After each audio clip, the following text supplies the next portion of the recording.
Wrigley's Spearmint Chewing Gum, the refreshing, delicious treat that gives you chewing enjoyment, presents for your listening enjoyment Edmund O'Brien as... Johnny Dollar. Your call to Blood River is ready, sir. 1 moment. Go ahead, please. Hello, Deputy Gray? Yeah, is this Mr. Dollar? Yeah, right. I've been assigned to the Colburn shooting. I got your telegram. Why'll you be here? Well, I have to ask you a favor. I got a plane space to Parkinson, and I understand there's a bus to a place called Divide, but I can't find any transportation into Blood River. Well, there isn't any. I'll have to meet you in Parkinson. Oh, good. I'm due to arrive at 4 tomorrow afternoon. Say, what about Colburn? Did he make a statement? No, he hadn't come to yet. If you want one, you better show some speed. The doc says he may not last till tomorrow.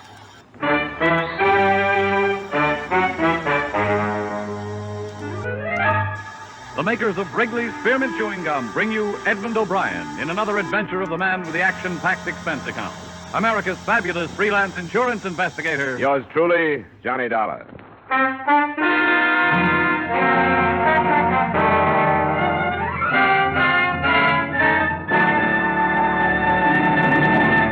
To make every day more enjoyable, treat yourself often to refreshing, delicious Wrigley's Spearmint Chewing Gum.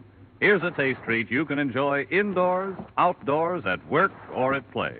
The cool, long-lasting mint flavor refreshes you. The smooth, steady chewing helps keep you fresh and alert, adds enjoyment to whatever you're doing. Wrigley's Spearmint Chewing Gum. Healthful, refreshing, delicious.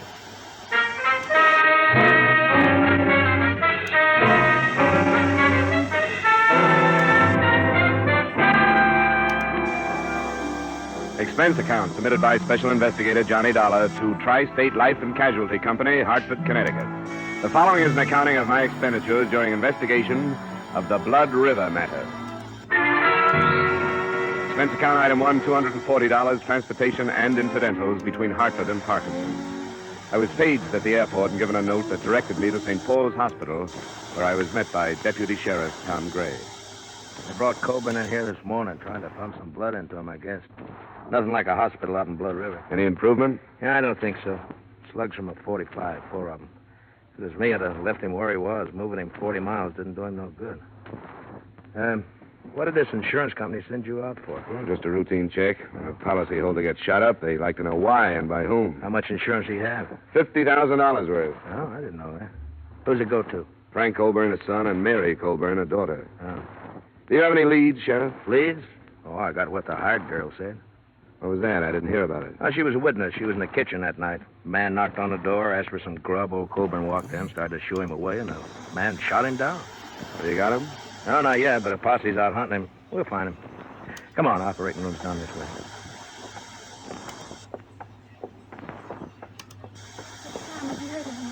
Not yet, Mary. Hello, Frank.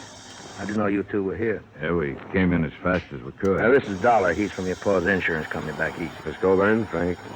It was sent for you, Dollar. The insurance company was notified of the shooting. They asked me to come out. Why? I don't think this is the time to talk about it. It's just the way they work, Frank. They like to look into things like this. Come on, Dollar, in here. Oh, Tom, wait. Can't we go in, too? The doctor told us to wait here, but we've got a right to go in if anybody has. Well, I guess you have, Mary, but the doctor probably thought it'd be easier for you this way if something went wrong, you know. Well, it isn't. I want to be with him. I have a right to be. All right, Mary, if that's the way you want it. You too, Frank? I don't see how it'll do anybody any good, but I'll come.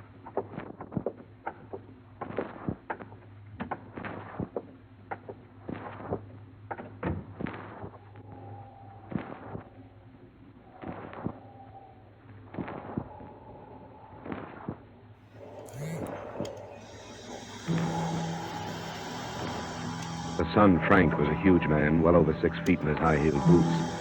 But the figure on the operating table must have towered over him during better days. I learned later that Max Colburn was more than a man.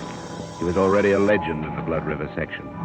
But here, under the intense glare of a battery of overhead lights, and under the probing instruments of the surgeon, Colburn was a great deal less than a man. Through the concealing sheets, you could realize the disintegration of his body, and his massive head, skin now bloodless and drawn, had already taken on the aspects of a skull. I knew he'd never make a deathbed statement, but we stood there and waited 2 hours for him to die.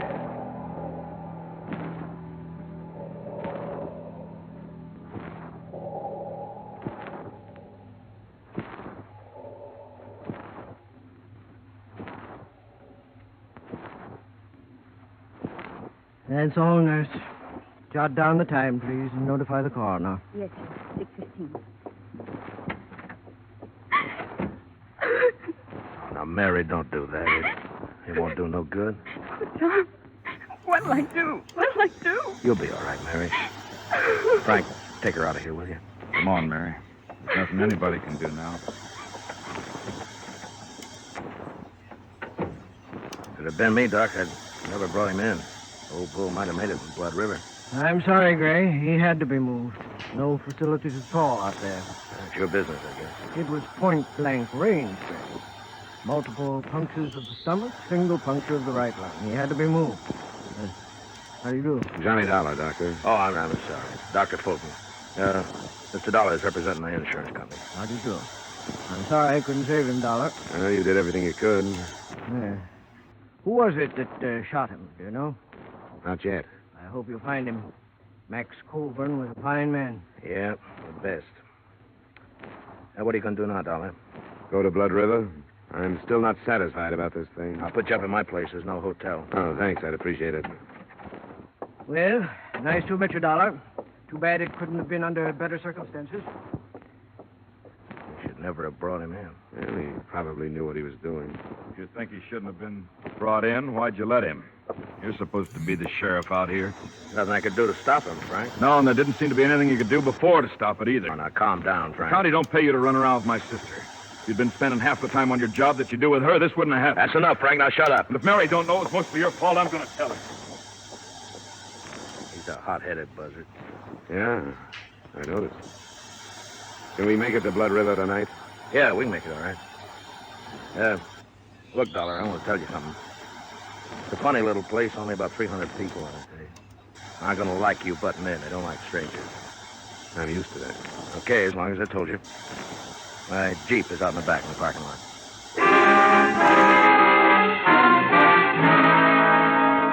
It was only 40 miles to the village of Blood River. It took us until 9:30 to get there. But long before then, I had begun to feel the place. It was at the foot of a range of mountains that rose sheerly from a narrow, choked valley. And it was the mountains that gave the feeling of oppression. In the moonlight, they seemed to be leaning over the village, ready to destroy it at any moment.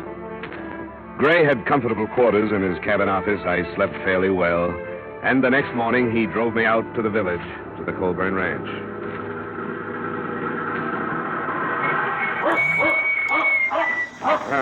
Quite a layout.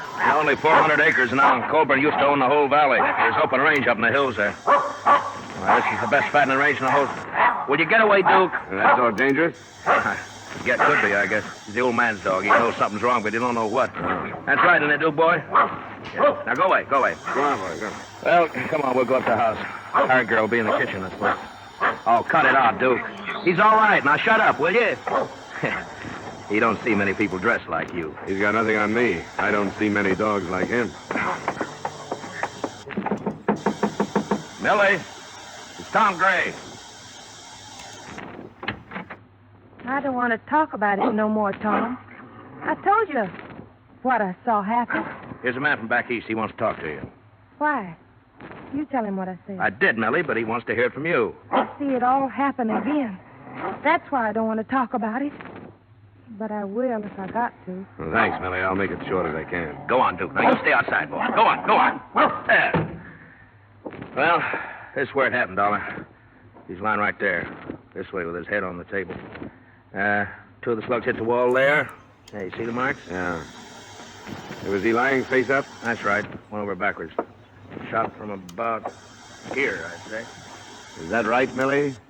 I don't know. I went in the sitting room when I saw there was going to be trouble. How much did you see? I told Tom. It was after supper and I was cleaning up. A stranger come to the door and said he was hungry. I yelled to Mr. Colburn. I have to ask him about things. And he started right away to run him out. I fed a lot of strangers.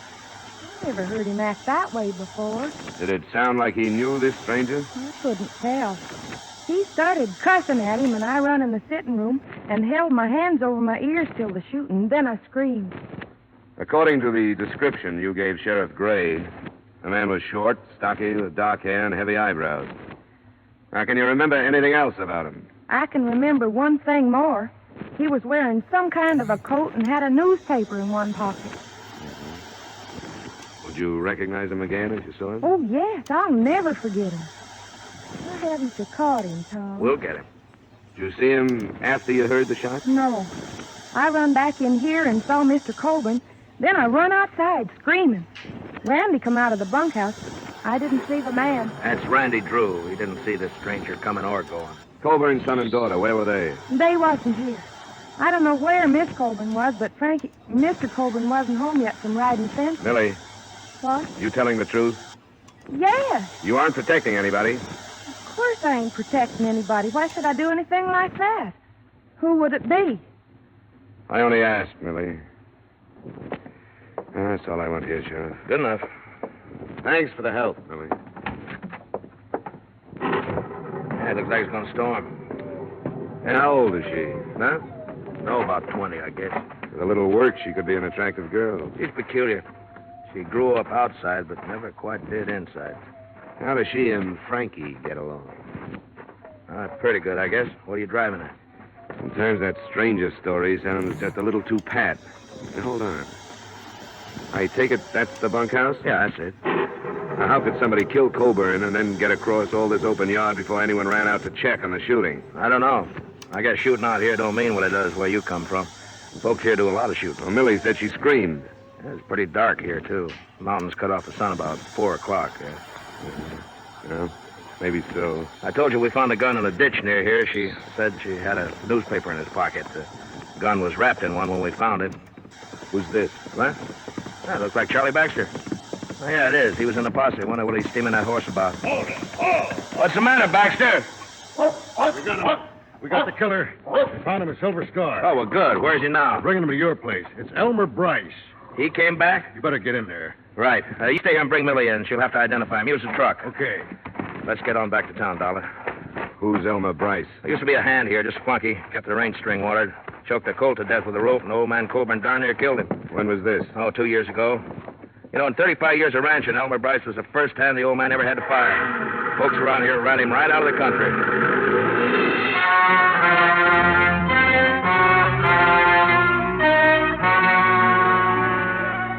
The thunderstorm swept in over the mountains and began to drench the valley during the trip back to the village.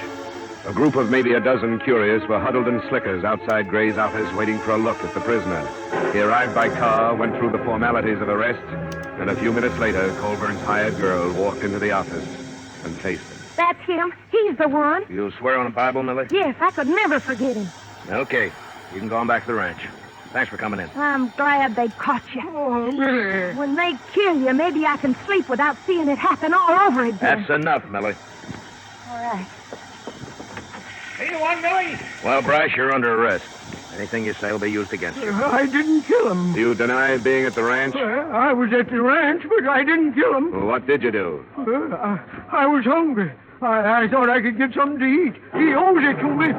I can't get work no place because he talked about me so much. Nobody will hire me on account of the way he talked. It wasn't my fault that colt choked. He kept pulling and the rope jammed. Colburn, he told people I was crazy and I did it for fun. That ain't right. What happened at the ranch? Well, I asked the girl for something to eat. She called Mr. Colburn. He come and cussed me out and told me to get off his land. And I left. Millie says when he cussed you out, you killed him. I don't care what she says. What kind of a gun do you carry? I ain't got no gun, and you can't prove I killed him. Because I never did. Him too is Gray. We want Elmer Bryce. Why did you go to his ranch instead of some other? I told you. Because he owes me something for what he done to me. Why don't you tell the truth so we can get on with this, huh? I didn't kill him. You hated him. I hate a lot of people.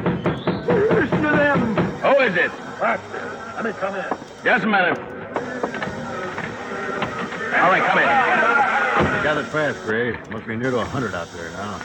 They sent me in to say they wanted Bryce. Well, they can't have him. You know how they feel about old man Colburn? They want his killer for themselves. I didn't kill him. Nobody can prove I did.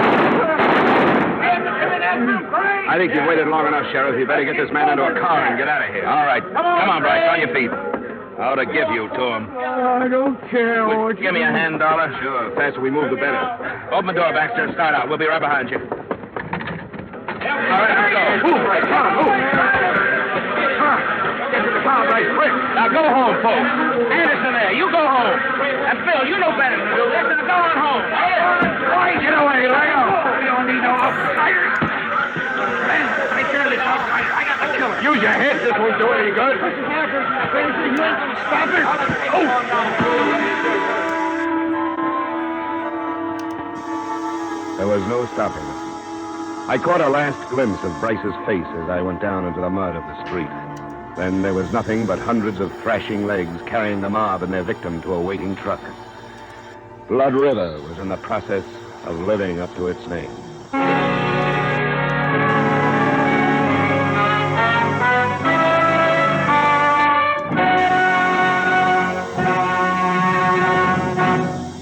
To make every day more enjoyable, treat yourself often to refreshing, delicious Wrigley Spearmint Chewing Gum. The lively, full-bodied real mint flavor cools your mouth, moistens your throat, freshens your taste. And the chewing itself gives you a little lift, helps you keep going at your best. So for real chewing enjoyment that's refreshing and long-lasting, always keep Wrigley Spearmint Chewing Gum handy. Healthful, delicious Wrigley Spearmint Gum will make every day more enjoyable. And now, with our star, Edmund O'Brien, we return you to the second act of yours truly, Johnny Dollar.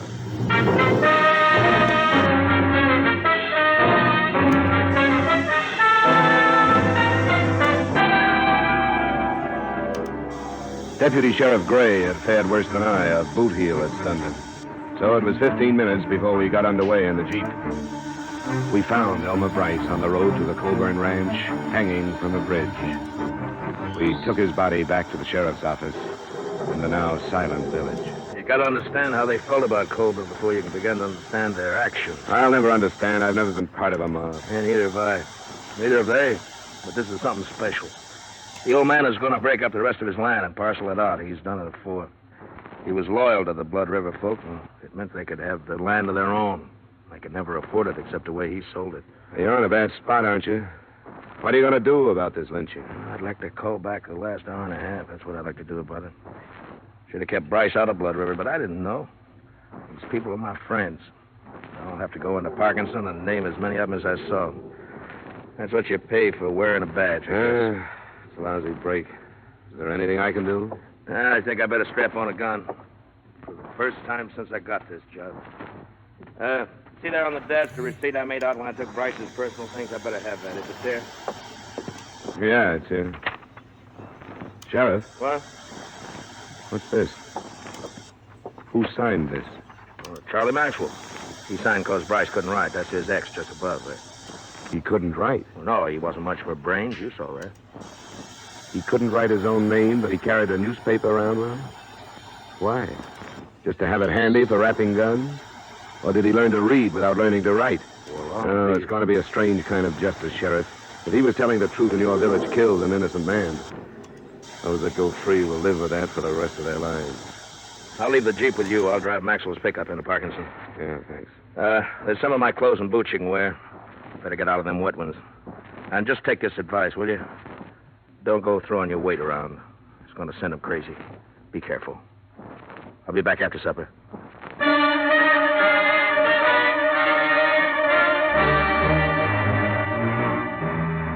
The single street was still silent and empty when I left the Colburn Ranch.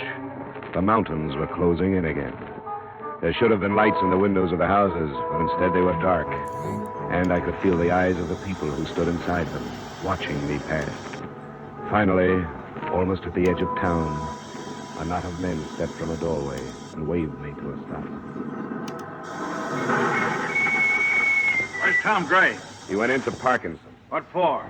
to report the lynching. Lynching. Hear that, boys? He says somebody strung up the killer. I don't believe it. From what I hear, he hung himself. And good. Why are you trying this out on me? I'm not here to arrest you. I couldn't if I wanted to. What are you doing here? I'm still looking for Max Colburn's murderer. Bryce hung himself. He shouldn't have, because he wasn't guilty. Who says that? Sheriff Gray and I. There was nothing against him but your personal feelings and some circumstantial evidence. He's the one who done it. He even said so. Said what? That he went to the ranch first off. Why else would he do that? He was hungry. Now, come on, get out of my way. You people think the rest of the story will help your peace of mind, I'll try to get it for you. But Bryce was innocent. Think about that for the time being. Go on, move it, Ben. I'm coming through. Let him go, Ben. Come on, boys. He can't hurt us.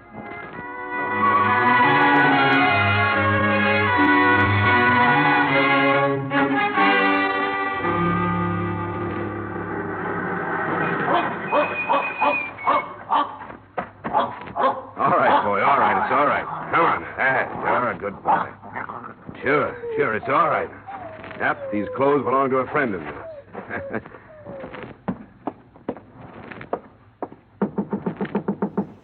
Who is it? Johnny Dollar, Miss Colburn. Oh, Who is it, Mary? it's Mr. Dollar, Frank. Come on in, Dollar. Thanks. We heard about Bryce. I'm sorry it went that way. Any man, I don't care what he is, has a right to a trial. Yeah. Lynching is one of man's least pleasant habits. This one especially, it looks like Bryce was innocent. No, he wasn't. Millie said he was the one. There could have been a lot of things wrong with her statement. She didn't see it happen, she only heard it. Somebody else could have taken advantage of Bryce's visit and done the shooting himself. I don't follow you. He did come out here, he admitted it, but I don't think he killed your father. He hated him. Mary, stop that. Sure, he hated him. Everybody knew it. With that and Millie's statement, who would bother to look any further than poor, dim-witted Elmer Bryce? Oh, Frank. Oh, Frank. Shut up, Mary. Go on in the other room. Wait a minute. What's the matter with her? She's upset. Frank, you killed him. Shut up. You'd like that to be true, wouldn't you? You said you would. You said you would, and you killed him. I'm going to the sheriff, Frank, and don't try to stop me. She's off her head. Like everybody else in this blasted hole. Yeah? Why should she have said that? Because I lost my temper one night. Told old man he better blow his own brains out before I did it for him. Because he forgot how to think with them. When was that? A couple of weeks back. Maybe I was hot enough to mean it at the time, but I cooled off. I wouldn't kill my own pa. Well, there goes your sister, Frank. Sheriff Gray mentioned that he was going to sell the rest of his land. Was that the cause of the trouble? Yeah. He didn't care what happened to his kids. I told him with all the war talk, this was the time to hang on to it. Restock the herds and get ready to make some money. Ranch is yours now. That's right. Mine and Mary's. Where were you when your father was killed? I was riding fences up by Red Knoll. Do you have any way to prove that? Any witnesses? You don't run into anybody up that way. That's our land. Folks stay off it. What about it, Frank? What about it? There's a lot stacked up against you. I know it. You can depend on my sister. You and anybody else who'd like to string me up for it. What about Millie? Was she in it with you? In it? Now, wait, don't get the wrong idea. I didn't kill my pa. There's a lot stacked up against you. Yeah, there are places to go. I don't like jails and courtrooms. I think I'll just fade until it blows over. That's not the way. You won't make it. You're gonna stop me? I'm being paid to see this thing cleaned up. I'll have to try. Get out of my way, Dollar. You sit down until the sheriff gets here. Get away from the door. You're an outsider. It's none of your affair. Now get out of the way. I said get out of the way. What's this to you? Stay where you are. You can't make me.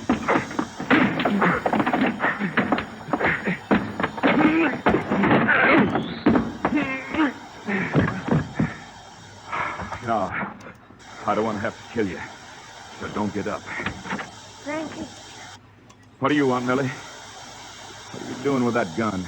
you've got to kill him, Frankie. Get out of here. You've got to. For me. Why? Because I lied. I lied to everybody. What about? About your pa. Elmer Bryce didn't kill him. Millie. Because I did. I killed him for you. You told me that night you wished he was dead. You remember that night? I remember, Millie. And I told you I'd do anything for you. Remember that?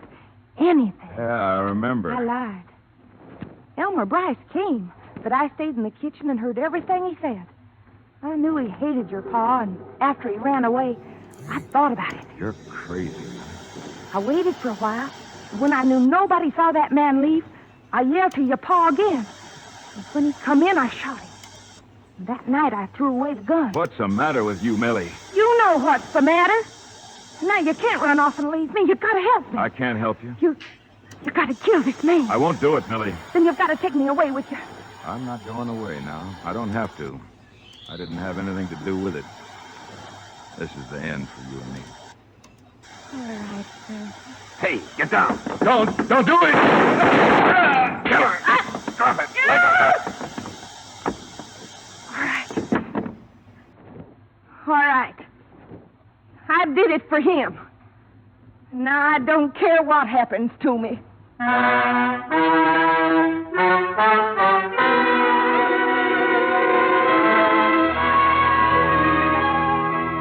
far as I was concerned, that was it. Frank Coburn lost a lot of blood, but not his life.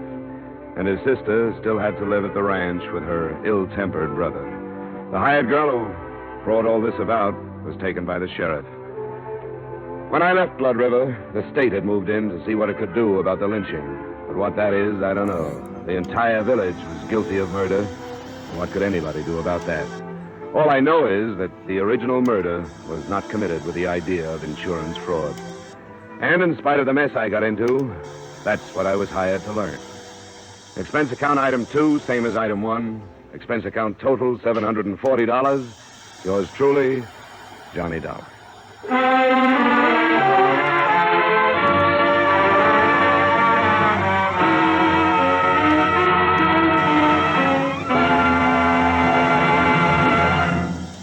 Remember, friends, to make every day more enjoyable, treat yourself often to refreshing, delicious Wrigley's Spearmint Chewing Gum.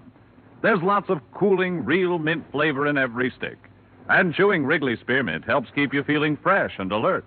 You feel better, work better, get more fun out of doing things. So indoors, outdoors, wherever you go, keep some healthful, refreshing Wrigley Spearmint Chewing Gum handy.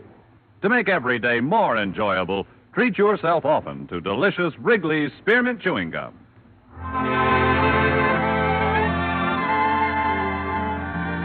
Yours truly, Johnny Dollar, is brought to you by Wrigley's Spearmint Gum and stars Edmund O'Brien in the title role, written by Gil Dowd with music composed and conducted by Leith Stevens. Edmund O'Brien can now be seen starring in the Columbia Pictures production 711 Ocean Drive. Featured in tonight's cast were Virginia Gregg, Bill Conrad, Junius Matthews, Sammy Hill, Clayton Post, Tyler McVeigh, Dave Life, and Howard Culver. Yours truly, Johnny Dollar, is produced and directed by Jaime Del Valle.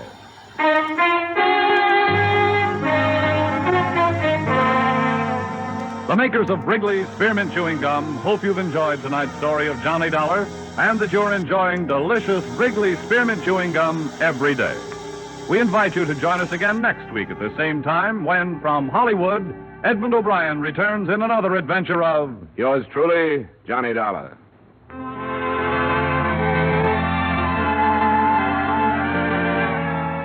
Bob Stevenson speaking. This is CBS, the Columbia Broadcasting System.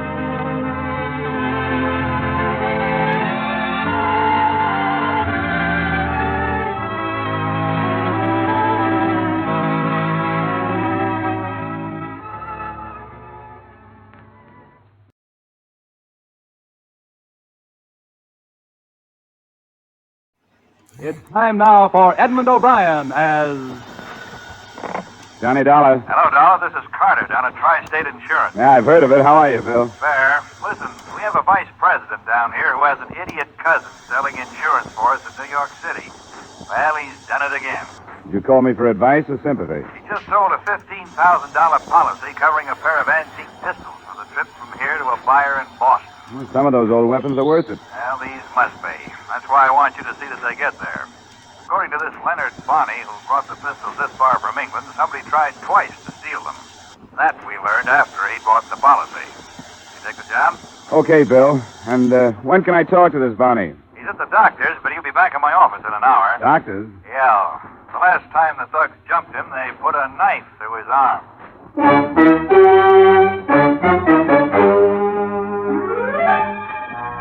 Edmund O'Brien in a transcribed adventure of the man with the action-packed expense account. America's fabulous freelance insurance investigator. Yours truly, Johnny Dollar.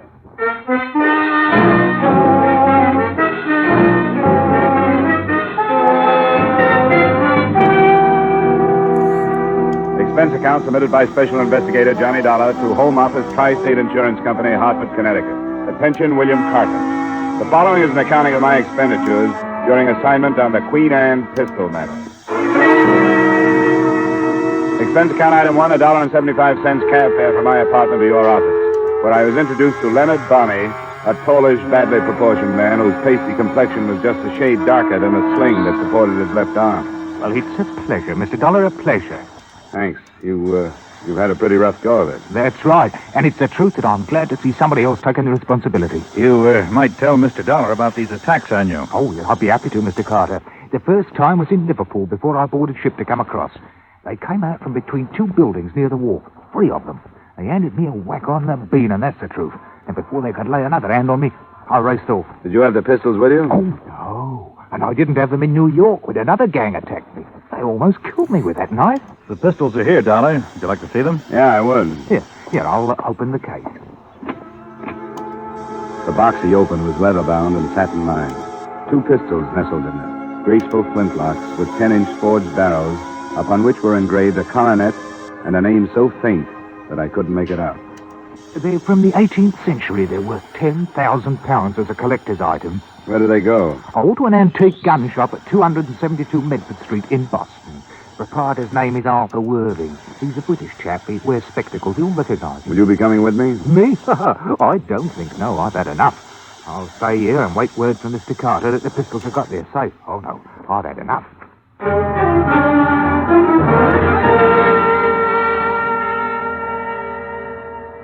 The rest of the rundown was given to me before I left the office. Leonard Bonney had been hired as a messenger by the seller in London, who had explained the value of the guns, but had not mentioned any potential danger of attempted theft. With that information and the pistol case tucked into a corner of my luggage, I made arrangements to leave. Expense account item 2, $9.75 airfare and incidental expenses between Hartford and Boston.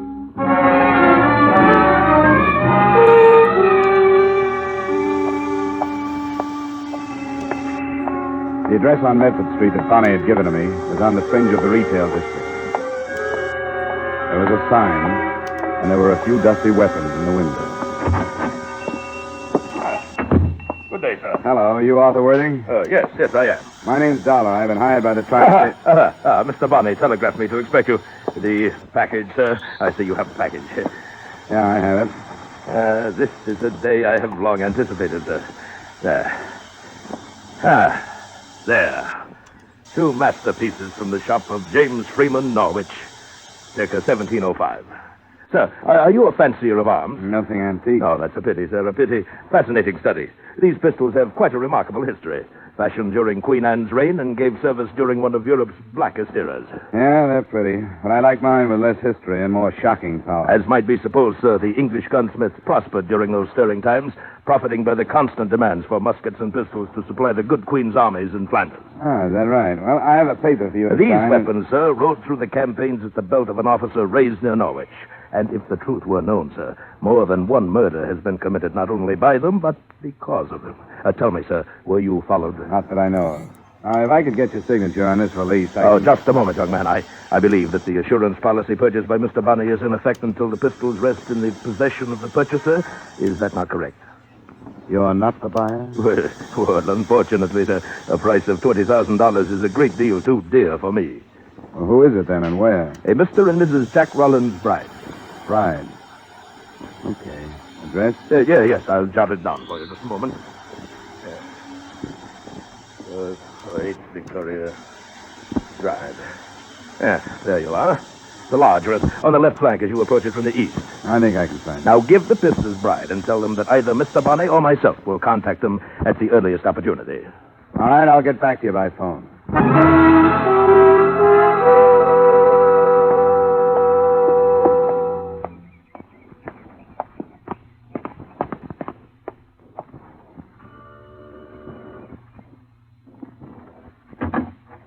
Good afternoon, sir. I have a package to deliver to either Mr. or Mrs. Bride. Are they at home? Yes, sir. I'll take it to them. Well, my instructions are to give it to them personally. Who is it, Dean? A gentleman with a parcel for you, madam. A parcel? My name is Dollar. Are you Mrs. Bride? Yes. Well, here are your pistols. For Mr. Worthing. Well, come in. Mr. Worthing, I don't understand. Well, maybe your husband knows about it. Yes, perhaps that's... Oh! Oh, no! Madam! What's the matter? You can't. You can't. What's the matter, Mrs. Bride? What's the trouble? Who is this man? What is...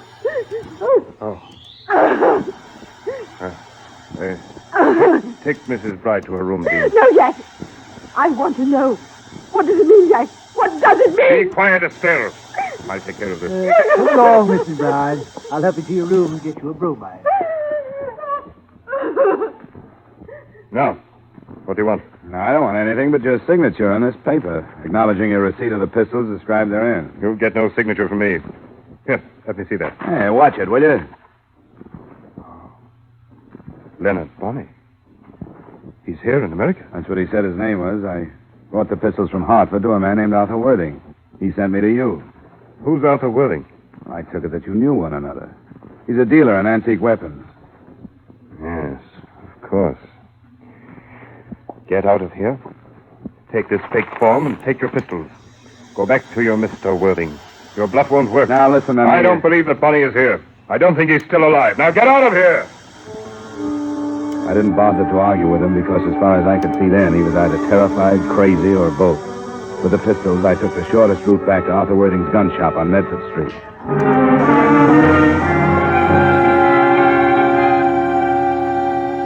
I should have saved myself the anger I'd built up to let go at Worthing. The place was not only locked, it was empty of antique weapons. And Arthur Worthing's sign had been replaced in the window by another which read, Office or Store for Rent. Inquire number 13 Groves Building. I decided not to. Expense account item 3, 70 cents day letter to Tri-State reporting my lack of progress. And expense account item 4, same as item 2, transportation back to Hartford. My phone was ringing when I unlocked the door of my apartment at 10 that night. Johnny Dollar. Bill Carter, Johnny. Did I interrupt something? Yeah, I just got in. Just came through the door. That's crazy business in Boston. What do you make of it? Well, the man called it blackmail, so I guess that's what it is. But what reason there was for using me, I don't get. Unless they figured Bride would get violent. I've been trying to reach that Bonnie. She left a phone number. What'd you get, the city pound? No, some woman with an accent so thick we can't understand each Well, other. forget it. Bonnie just made it up. He was lying in his teeth about everything. Do you have the pistols? Yeah, but not for long. I'm bringing them down to your vault in the morning. Good. Stop by my office. Aren't you curious about this thing? No, not even intrigued. I don't want any part of it. That was only half true. I didn't want any part of it, but I was intrigued. Later, after a shower and over a highball, I took the pistols out of their case and looked them over. Except for the possibility that they were the tools of blackmail, I could find nothing to make them worth $20,000. But under a strong light, I did make out the name engraved on the barrel that I hadn't been able to read before. It was Bride, as in Mr. and Mrs. Jack Rowland's Bride. And the date behind it was 1704. I wondered what there was about something out of the 18th century that could send a 20th century woman into hysterics.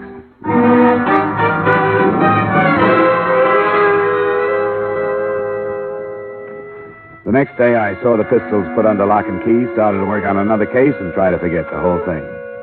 But I was reminded of it again by the caller who was waiting for me in the corridor outside my apartment that night, the Bride's butler. I hope you'll pardon my intrusion, sir. You must know why I've come. Well, I can guess. I shan't take up much of your time. But if I could just talk to you. All right, we'll go inside. Oh, thank you, sir.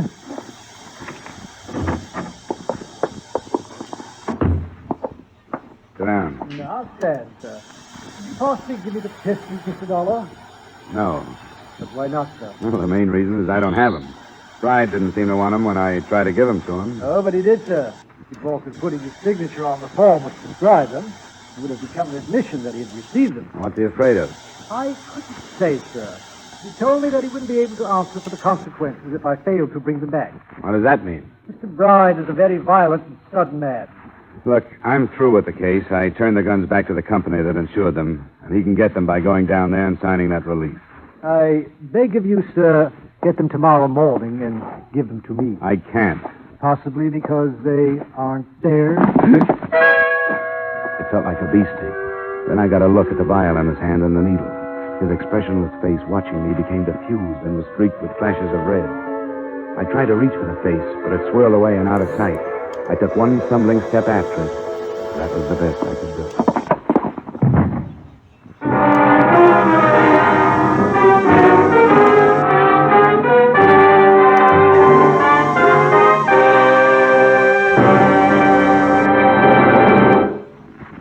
return you to the second act of yours truly, Johnny Dollar, in just a moment. But first, we Americans have a valuable heritage. A heritage of individual freedom that includes the freedom to worship as we wish at the church or synagogue of our own choice. By attending church regularly, we can gain the moral and spiritual strength to meet the many problems which confront us today. Help support your church and attend regularly with your family. Now with our star, Edmund O'Brien, we return you to the second act of yours truly, Johnny Dollar.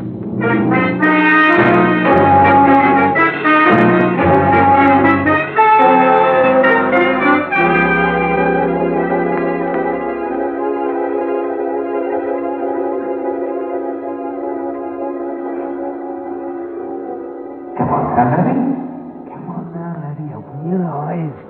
You can do it now. You can do it. Yeah, you feel that? You can feel that all right, can't you?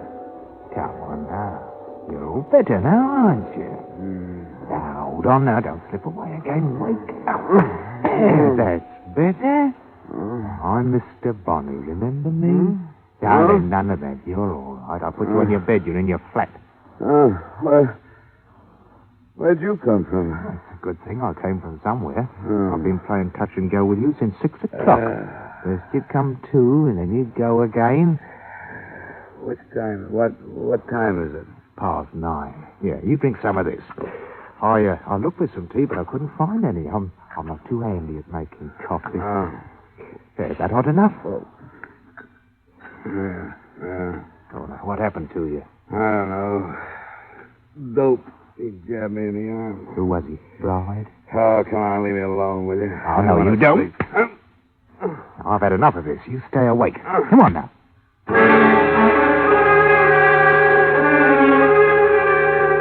That treatment went on for another 45 minutes. That and the coffee. From the bed, I could see that my apartment had been torn to pieces. I was too sick to be angry about it. When I could sit up and put my feet on the floor, I realized without surprise that Bonnie's arm was no longer in a sling. In fact, there was a Webley automatic in his hand. Oh, that. Well, the surgeon said I wouldn't need the sling anymore. Oh, you are a lying... Now, stand up now. Come on. Did he get those pistols? Who? Bride. Whoever it was tore up your flat looking for them. No, he didn't get them. And you aren't going to get them either. Oh, yeah, now, you got a net on your shoulders. You use it. Where are they? You'll have to do more than wave that automatic around to get them. They're in a vault downtown. What do you want? A share for yourself? Look, it was your idea to insure those things. Bryant wouldn't receive them, and the company wants to protect them until he does. You must have known that. Why did you insure them? Well, it was Worthing's plan. I told him it was too tricky. You're in a fine mess now. I've got to take you to him. Why? I can't do anything. Don't you ask so many questions. You just come along.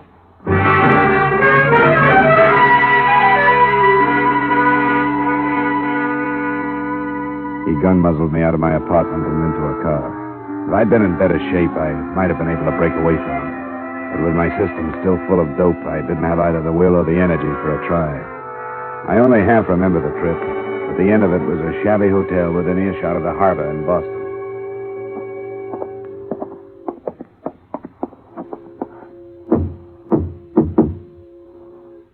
It's Bonnie. I brought Mr. Dollar. Capital, Bonnie. Capital. Come in. Hey, you're white as a ghost, Mr. Dollar. Are you ill? Yeah, and you don't help. They put a needle into him trying to get the pistol. Oh, what a pity. What a pity. Sit down, sir. Sit down, please, by all means. Did they get them? Well, he says no, and if he's telling the truth, we're in a mess. In a mess, Bonnie? He says the pistols are locked up at the insurance company in Hartford. Well, now, is that the truth? I don't see why that should be hard to believe. Now, what do you say to that? I told you it wouldn't work.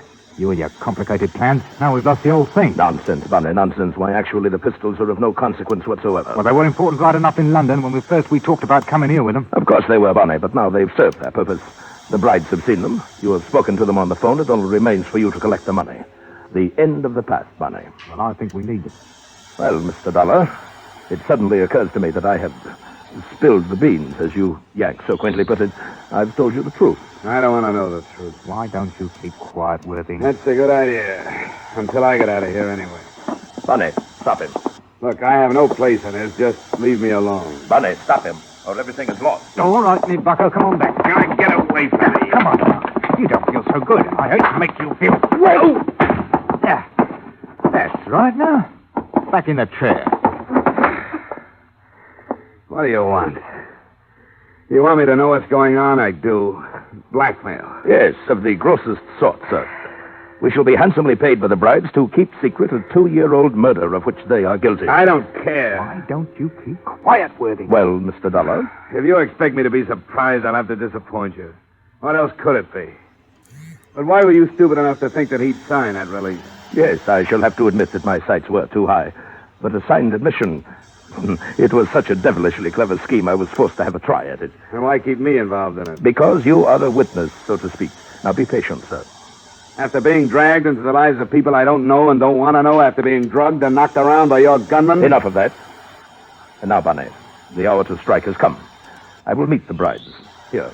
Oh, by the way, let me have your Webley. Well, what about me? You, at the same time, will be at the bride residence, waiting for them to return and make the initial payment of our $20,000. The contest is won, Bunny. I hope you're right, Worthing. It's been a long one. Yes, it has. A splendid quest.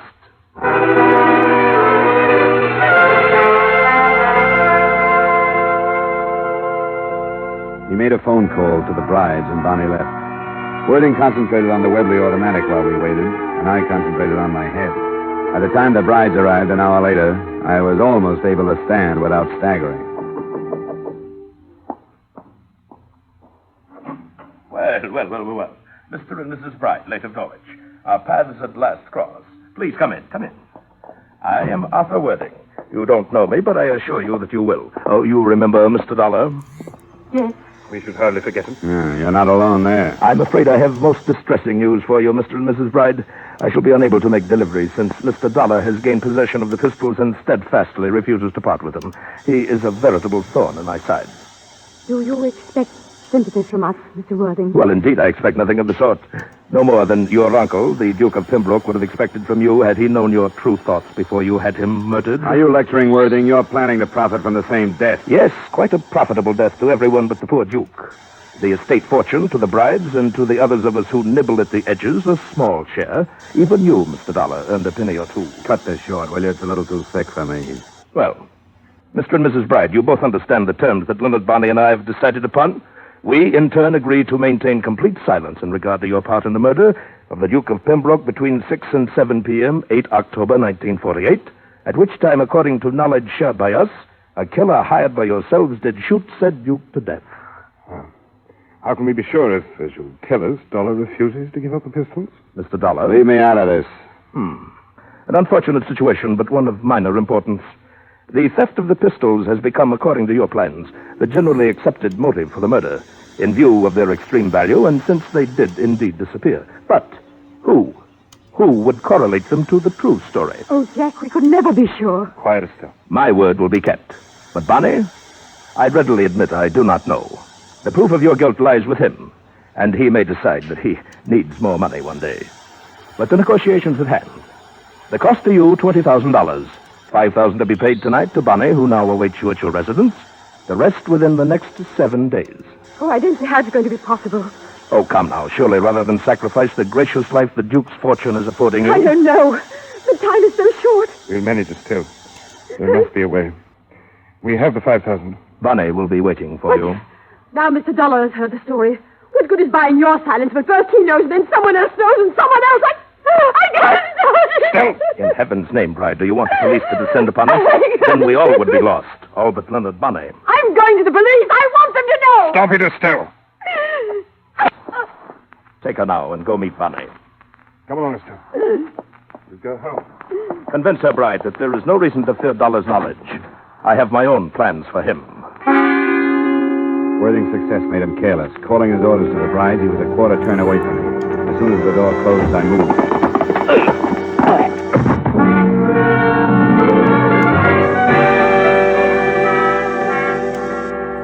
As far as I was concerned, it was a toss-up between being a good citizen and phoning the police or using my head and leaving. I decided on a compromise, an anonymous report.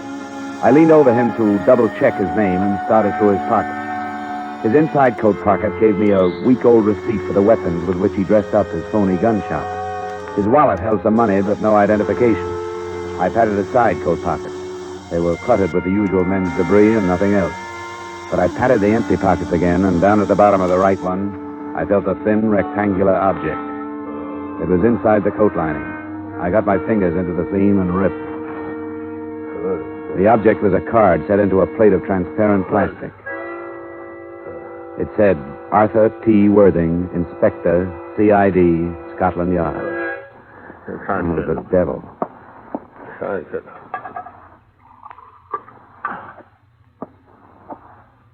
Hey, Inspector Worthing. I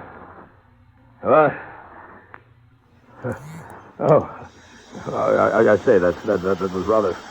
Here, try some of this. Thank you.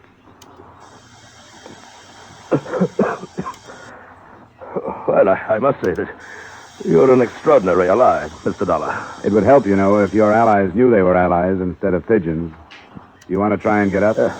Not yet, I think. A vicious pummeling. But more about that later. Suffice it to say that I've been posing as a blackmailer for so long that I scarcely know what I am myself. I couldn't shed my disguise in front of you until the final details were arranged. What is this approach of yours? Approach, sir? This crazy scheme. Here, come on, take my hand. Oh, thank you. Not crazy, sir. Intricate, perhaps, but I did obtain a confession, didn't I? With you as a witness. During the investigation in England, no effort was enough to swerve the brides from their story of their murder. I had to turn criminal to meet them on a common level and gain the truth. And did you have in mind stopping the brides before they commit another murder or after? That's an odd question, sir. No, not since this is making sense. Not since you baited Bride with the idea that Bonnie was the only one that could prove them guilty of murder. Impeccable truth, Mr. Dollar, since it was Bonnie they hired to commit their crime.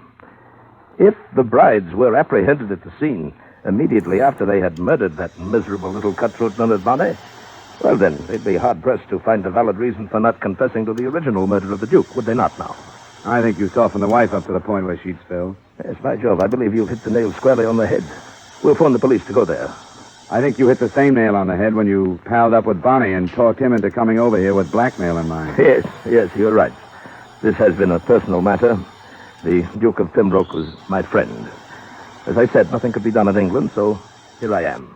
Unofficially, of course. I suggest now that I phone the police, don't you?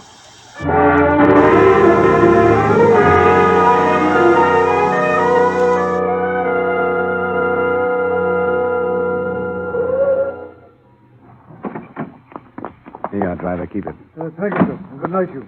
Good night, young man. Well, no sign of the police, Dollar. They'll arrive quietly. We'd better get up to the house. We dropped our cab a few yards down from the Bride address. When we got there, we took the driveway. There was a light in a room I spotted the last time I was there, a library. We angled off toward it, but before we reached it, a look I tossed over my shoulder stopped me. Behind us in the street, I could see a swarm of uniformed figures slipping silently toward us. They were close, but not close enough.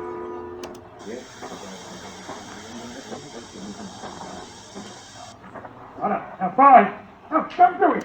Look, I'll figure it out. I'll go back to England. You'll never be bothered finding me. Come on, take 3 men and cover the rear. All right, come on, you guys. Let's go this way.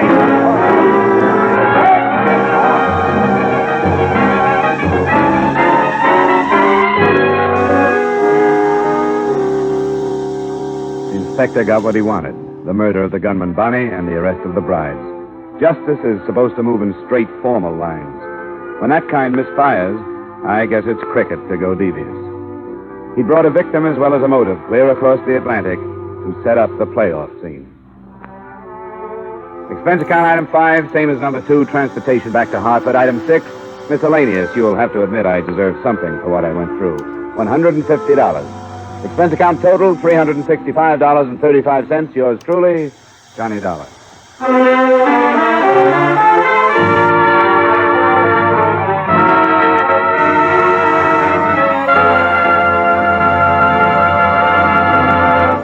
Yours truly, Johnny Dollar, stars Edmund O'Brien in the title role and is written by Gil Dowd with music by Wilbur Hatch. Edmund O'Brien can soon be seen in the Paramount Pictures production Warpath. Featured in tonight's cast were Ben Wright, Bill Conrad, Dick Ryan, Jeanette Nolan, Dan O'Herlihy, and Tyler McVeigh. Yours truly, Johnny Dollar, is transcribed in Hollywood by Jaime Del Valle. This is Bob Lamont inviting you to join us next week at this time when we will again bring you Edmund O'Brien as Yours truly, Johnny Dollar.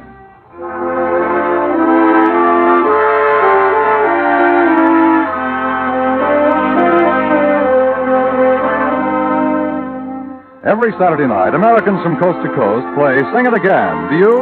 Well, if you don't know the fun and excitement you're missing. Not to mention radio's largest cash award if you can name the Phantom Voice. There's music on Sing It Again. Music with Alan Vale, Bob Howard, Judy Lynn, the Riddlers, Ray Block and his orchestra. There are contestants from all over America, phoned by Dan Seymour. And there are prizes. Prizes galore, plus that special jackpot prize we mentioned earlier. So stay at home. Play at home on Saturday nights when over many of these same CBS stations, Dan Seymour says it's Sing It Again.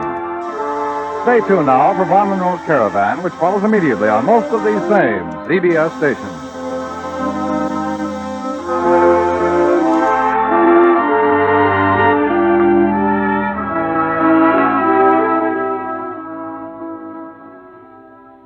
If you met a stranger on the street who offered to give you $4 for 3, you'd be pretty skeptical. But when Uncle Sam makes the same offer, you can take him up on it and be sure you're getting a square deal.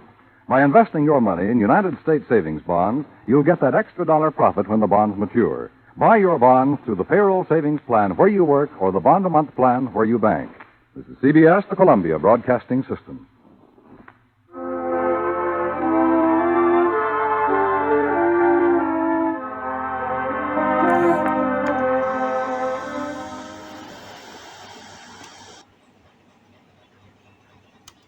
From Hollywood, it's time now for Edmund O'Brien as Johnny Dollar. This is Mrs. Ernest Caldwell, Mr. Dollar. Oh, yes, Mrs. Caldwell. I'm the investigator your insurance company has hired to look for your son. Yes, I understood that.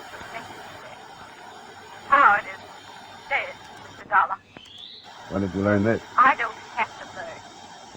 One of those things a mother feels. My son was a part of it. And when he died, I felt it. Oh, I see. Well, an insurance company is bound to operate from a basis of fact, not intuition. If you're going to be in this afternoon, I'd like to drop by and talk to you about him.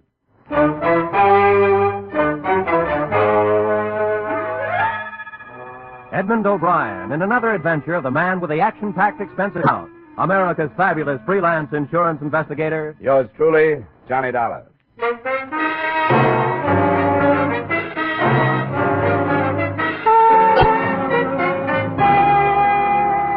Expense account submitted by Special Investigator Johnny Dollar to Home Office, Britannia Life Insurance Company, Hartford, Connecticut. The following is an accounting of my expenditures during investigation of the Howard Caldwell matter. Expense account item 1, $6.50 transportation round trip between my Hartford apartment and the Caldwell country estate. From every angle, inside and out, the place looked more like a museum than a dwelling. And Mrs. Caldwell struck me as the mother of all the answers as to why boys leave home. I don't know why Howard left. I simply can't understand it.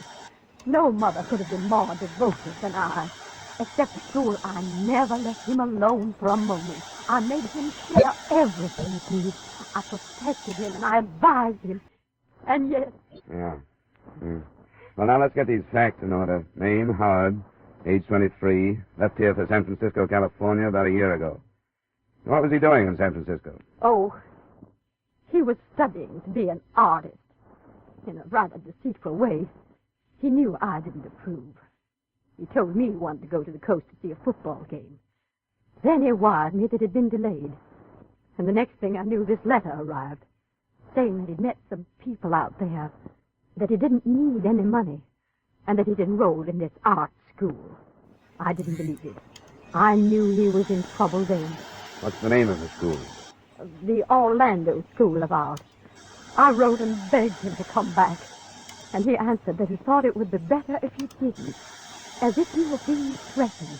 Why would anybody threaten him? Why, I don't know. He told me very little of what he was doing. That's why I knew he was in trouble. because we always shared everything. He'd never kept secrets from me. I think you're exaggerating this thing, Mrs. I Caldwell. tell you I'm not. You haven't told me any one thing that I What can... should I think when he writes that I'll never see him again? When he tells me not to go to the police because it won't do any good? That he's gone to another life? Here's a letter. Read it for yourself. The letter did say that. The date on it was a week old, and it went on to make other vague references to danger and death. But a statement that the mother had ignored came, to my mind, closest to the truth.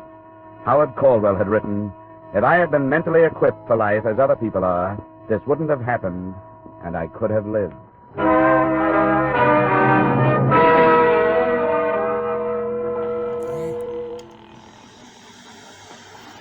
Miss Johnny, a life insurance company, Mr. Nathan's office. This is Johnny Dollar. Is he in? Oh, yes, Mr. Dollar. Just a second. Well, Dollar, that was a quick trip. What do you think of Mrs. Caldwell? Well, that's neither here nor there. How'd she happen to turn to you? Her lawyer advised her to. We carry a big policy on the stuff. The lawyer told her that putting the problem in our lap is the best way to do it. And there was something about a letter advising her not to go to the police. Yeah, I read it. Well, we ordinarily don't do this sort of thing, as you know, but it's a matter of $200,000. Did it sound like suicide to you? Well, it sounded vague. He's been writing his mother a lot of double talk that she's been interpreting in her own motherly way. She was supposed to come home this summer and didn't. I don't know what to make of it. If you want to find out anything, you won't get it from her. Could you go out to San Francisco? Oh, sure, but let's not share this with Mrs. C. She'd probably beat me out there.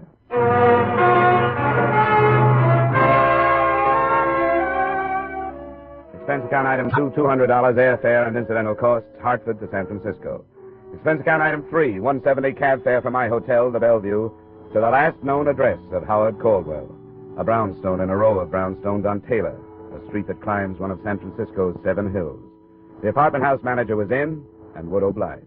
Well, he hasn't been here for a week and a half. I've been taking his mail up to his apartment. But his box gets so full they can't get any more in. The apartment is still in his name? He paid up 3 months in advance. You mind if I look it over? Well, I suppose it's all right if you're trying to help it. It's up to you. Mr. Caldwell say anything to you about leaving? Well, no, he didn't.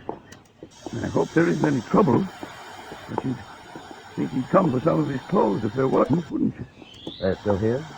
I couldn't help noticing after he'd been gone so long, without a word. Oh, sure. Yeah, this is it. 22. After you. Thanks. There's all his mail on the table. I hope everything's all right. He's a nice, likable young man. Know any of his friends? Well, no, I don't. I expect he had some, though. He was out at night lots. He never came home drunk or anything, no. Well, if you don't mind, I think I'll run through the place. I won't be long. Well, I suppose it's all right as long as I'm here. After I'd finished, I knew very little about Howard Caldwell that I hadn't already known. The letters on the table were, as to be expected, all from his mother. A drawer in a bedside table gave me something too odd to be ignored. 25 or 30 match folders, all from bars or restaurants, all empty of matches, and each marked in pencil with a date. The earliest, May 4th, 1950. The most recent, September 12th. A closet gave me a portfolio of sketches from various perspectives, and they looked like a brunette. Nothing else in the place seemed to point in any direction, so I copied the addresses on the match folders and helped myself to 3 of the most descriptive sketches. Expense account item 4, $1.30 cab fare to the Orlando School of Art.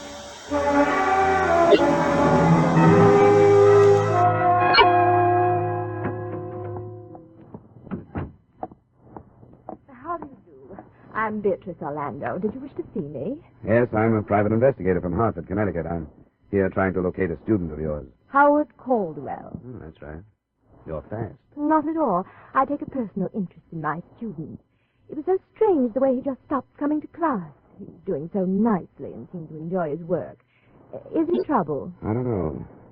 I wonder if you could tell me which of his classmates were personal friends of his. Well, I don't think any of them were. Uh-huh. Here. Look at these. Oh. Yes, that's Howard's work. Excellent, don't you think? And that model, she must be a gorgeous girl. Isn't she one of your models? I only wish she were. Remarkable, the lines and planes. Yeah. Do you think she's real? Drawn from life, of course. No wonder he didn't bother to make friends here.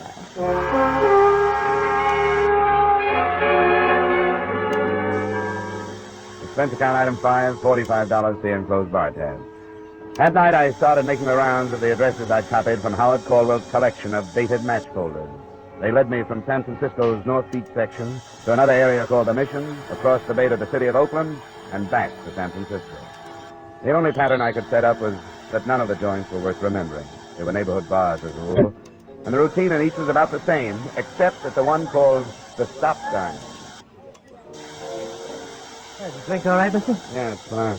Say, I wonder if you could help me. How? I'm looking for an old friend of mine. I understand he used to come into this bar. Here. Here's a photograph of him. Name's Howard. No, I don't remember him. I got a mind for faces, too. And then look at this. It's only a sketch. Have you ever seen a girl who looks like this? This is a gag. No, it isn't. Makes you think it would be. You mean this is a drawing of a real dame? That's right. And for 10 or 20 bucks extra, I can have the genuine photograph to hang up behind my... Get out of here. Wait a minute. Has somebody tried to sell you a deal like that? You're the first, and I can tell you won't go over in this town. I'm not trying to sell you anything. Well, then go someplace else and don't try. I never saw the guy or the dame, and I don't expect to, didn't I?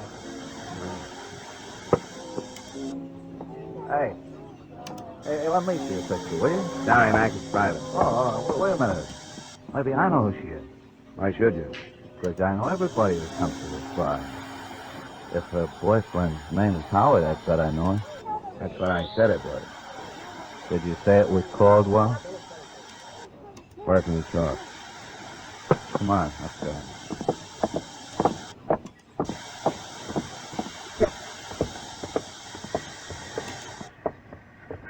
You know where Caldwell is? Yes, sucker, I know where he is. Keep it quiet. Hey. We'll both keep it quiet, huh? I'll take this out of your ribs if you play ball. That's the deal. Up to the corner, then, and across the street.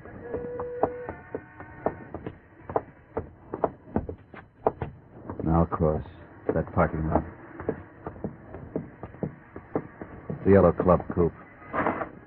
Don't bother memorizing the license number. It's phony. Here he is. How are you? I'm fine. Thanks for asking. Get in the back. We could drive out toward the beach, JB. What do you think? That's better than here. Bring over the book and stick that out.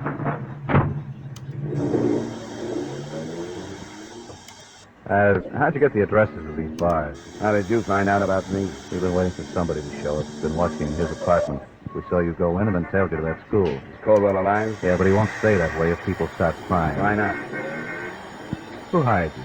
I'm a private investigator. I'm not supposed to tell people things like that.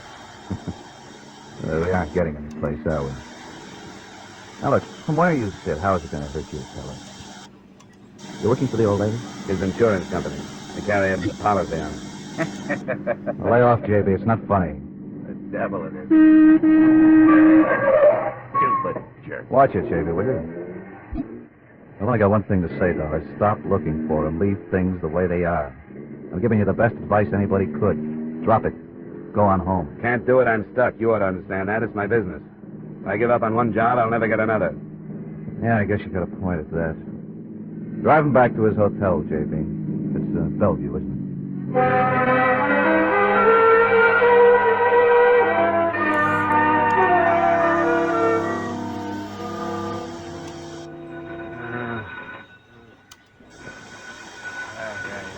Yeah, wait a minute. Yeah, what is it? It's 5:30, the early edition Stevens Street. What? Who is this? You'll remember when you wake up. Go buy an Examiner, page 1, headline. Yes, sir. Send me some coffee, will you? And the early Examiner. Yes, sir. I think the coffee shop is just open. A couple of cigarettes later, room service arrived. The headline read, Syndicate head found slain in auto trunk. Benjamin Miller, Western gang chief, shot to death. I didn't see how there could be any connection between a dead mobster and the Howard Caldwell matter. But that only proves how wrong an investigator can be.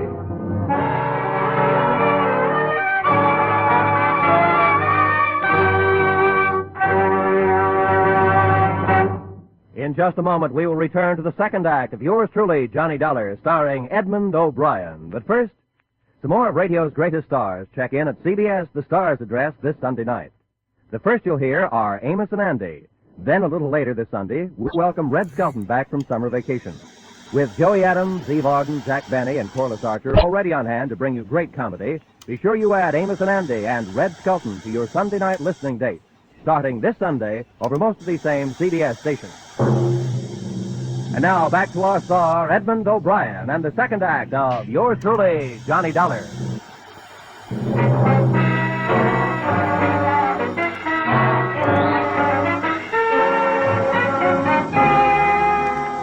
The story under the headlines went on to explain that Benjamin Miller's body had been found in an abandoned car after a phone tip at 11:15 the preceding night.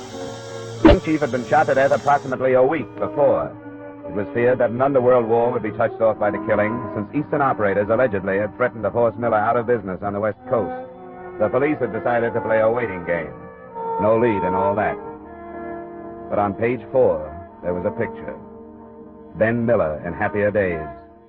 At his side stood a brunette that matched the one in Caldwell's sketches point for point. Nora Rush, with an address on Ardmore Street in Los Angeles. Yes, sir. Does this hotel have a travel agency? It's only 6, sir, and they haven't opened. Maybe I can help. Well, I want to leave for Los Angeles as quickly as I can. What plane is there? Oh, I can tell you that. Just a moment, please. Sir, Yeah. United Airlines have a flight leaving in 45 minutes. Can I make it? It'll be close, sir. I could phone for you and get safe as possible. Oh, I'll thank you later, Angel. Just one more thing. If I get any calls, you don't know where I am, huh? Yes, sir.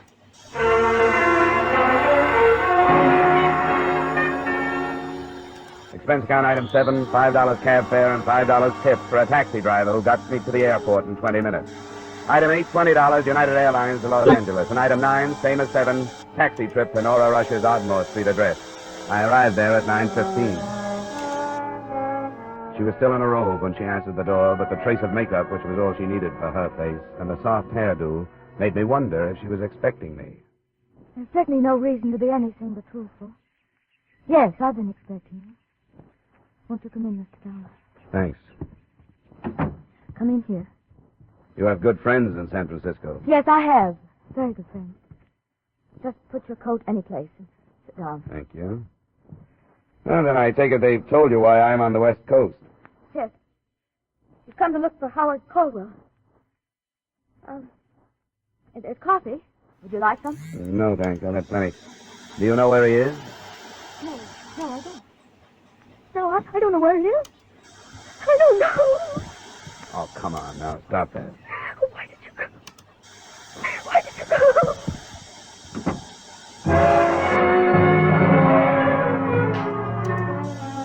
That was the end of the test run. I rattled around the rest of the place for almost an hour while I waited for her to come out of the bedroom. I didn't feel like snooping, but I couldn't help seeing a framed photograph that had been hastily hidden under a mat on the piano. It was young Caldwell, but not the subdued, dead-faced kid in the picture I'd gotten at his Connecticut estate. Instead, a guy with some enthusiasm in his friendly eyes. I was in the kitchen drinking a coffee when she came out. What are you doing? Waiting for you? Why don't you leave? Well, if I did, somebody else just like me would show up. Maybe he'd make you unhappier than I do. That kind of a racket. I sympathize with you. You should. You put me on the defensive. I hadn't noticed. How did I do that? You started by posing for some sketches. And you're stronger in person. You saw them? Yeah. They're in the hotel room in San Francisco. Or at least, that's where I left them. Who else saw them? 2 bartenders and his art teacher. Who? Tell me to describe them. Did you say bartenders? Yeah. He had a match folder collection, all dated from a series of nondescript hideaway-type bars. Oh, how could he have been so stupid? Could he have been in love? Well, he didn't have to go out of his mind. He lied to me. He told me there was nothing to link us together. What's the difference if there is? Because Howard killed Ben Miller. And nobody will believe it now. Why won't they believe it? It was my gun. Registered? Yes. Where is it? Howard has it hidden. I loved him and all that. But the true story... Oh, you've got to believe. You haven't told me. I will, Mr. Dollar. I have to sit down. Come on, over here. How did you meet Caldwell? I was going with Ben Miller. Not because I thought anything about him, but he was so powerful out here, and I just come from Chicago. Caldwell? Well, it was one of those parties. Some of the models from the Orlando school were invited to fill out. It was Howard's school, and one of the girls had talked me into coming. That's when we met. There was something about it. I don't know. This is in May, I take it. I think so. Spring. He was supposed to go home for the summer and didn't.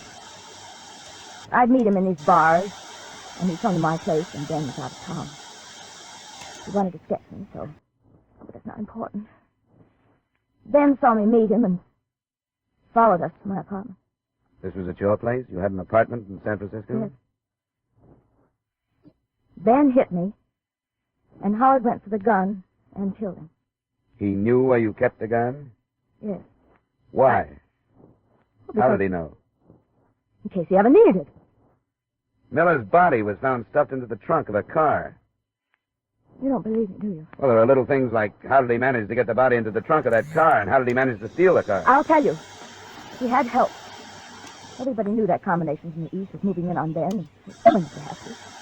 So they've been trying to help Howard. And it was all right till you came out here. Well, that's a pretty good setup. Ben Miller would be checked off as a gang killing, the kind they so seldom get around to solving. When it cooled off, you could take up where you dropped them. I didn't kill him. A plural you. You're all in it. But I can't quite figure it. What? Why those two friends of yours who picked me up last night would go to bat for a worthless Eastern aristocrat? They want to help him. Why? Well, because he's my friend. Why should anybody take a rap for killing a man like Ben Miller? You don't want him to die for it, do you? Do you? Of course not. We're trying to help him. What are you going to do? Well, the Frisco police are combing the city for leads on the scene of the murder weapon, and a definite link between dead man and killer. I seem to be sitting on all three. You aren't going to the police. That depends on how fast you tell me where Caldwell is. I want to hear his version of the story. I don't know where he is. I told you that. Yeah, I know you did. Wait now, please. Wait just a minute. Please. Just a minute, please. Oh, will you stop it? Just listen to me. I know what you think of me, and I know you don't believe me. But I wish you would, just for a little while. How long? An hour or so. My brothers are flying down. They'll be here by noon. Others? The men you met last night. I wish you'd go there. It won't be a mistake. I wish you had hit me over the head with something. It's a funny thing to say. Well, what I mean is that that kind of trouble makes me mad enough to fight.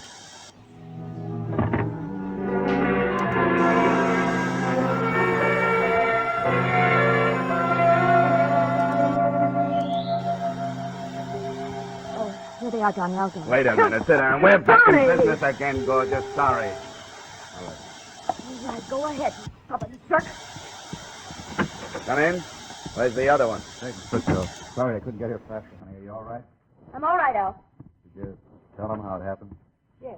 She told me we made a deal. I wouldn't phone the police until I talked to you. Still stands. Can I get you anything, Al? Yeah, a drink would help. All right. Look, Dollar. For some reason, my sister fell for this kid. I guess it was the first time in her life that something decent came along for her. He wanted to marry her. Then it fell to pieces when Caldwell lost his head and shot Ben. What really happened, Al? Ben made a lot of threats and stirred up all the mud in Nora's life. She tried to stop him. He slugged her, and that was it. Were you there? No, I wasn't there, but that's what happened. Leave it alone, Dollar. Ben had the finger on him anyway. Why not let it cool off? There are a number of reasons. Unfortunately, I'm burdened down with a vague but heavy thing called ethics. Says so on my license. Another thing, if I forget it, it makes me an accessory to the killing. The most important at the moment is the fact that I'm not sure that Caldwell is guilty. Keep coming, Dollar. It would make more sense if you were protecting your sister instead of that punk. Do you agree? It's not true. Stay out of it, honey. Isn't that why all of you have been working so hard to keep me away from Caldwell? Because you don't want me to hear his pitch? Okay, I'll take you to him. He's here, my friend. Al. For the drink. I'm giving ground, Dollar. What do I get from you? You've already gotten it. I didn't call the police. Somebody is going to blow your head off one of these times, Dollar. There's a car in the garage, honey.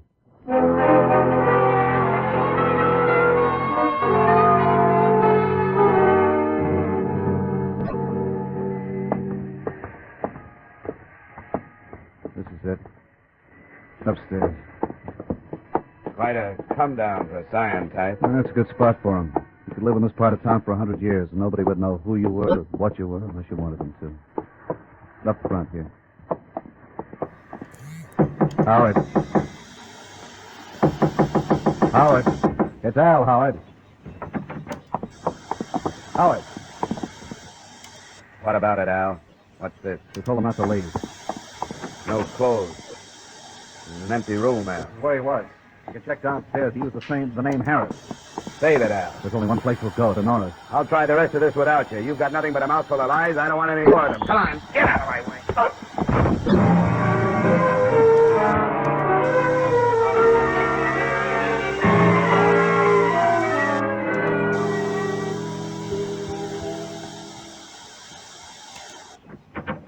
Caldwell here? Yes, he's been here all morning.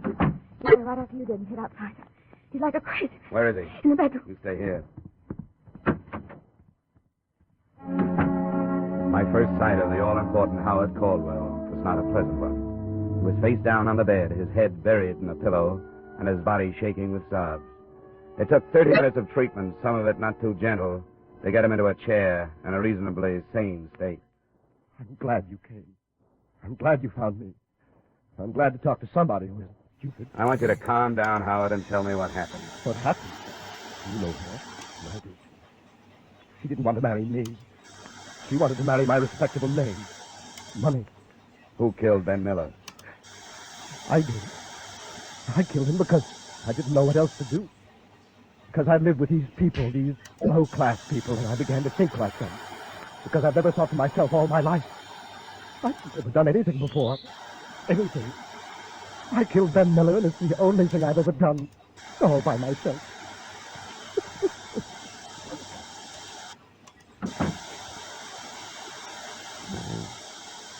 Why did you risk all this to protect him? I don't know. Because there was something that drew us together. He was lost, and so was I. And I figured it was my fault. I'd drawn him into my life. He hadn't drawn me into his. I thought I owed it to him. But he's a snob, isn't he? Yeah. Yeah, I'm afraid so. He called me a tramp. But I guess when you take a guy like him, who wants to get away from his kind of life, and a dame like me who wants to get away from her kind, and neither one can figure it out. What can you expect but trouble?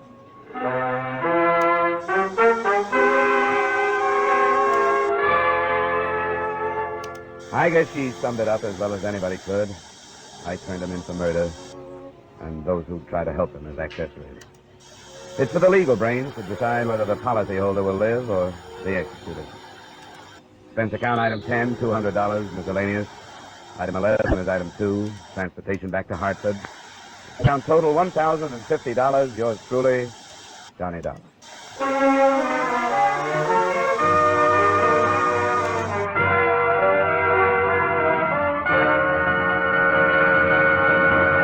Yours truly, Johnny Dollar, stars Edmund O'Brien in the title role and was written by Gil Dowd with music by Wilbur Hatch.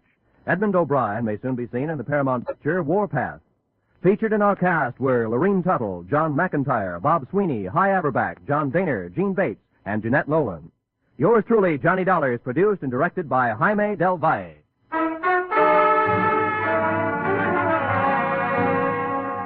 Join us next week at the same time when, from Hollywood, Edmund O'Brien returns in another adventure of... Yours truly, Johnny Dollar.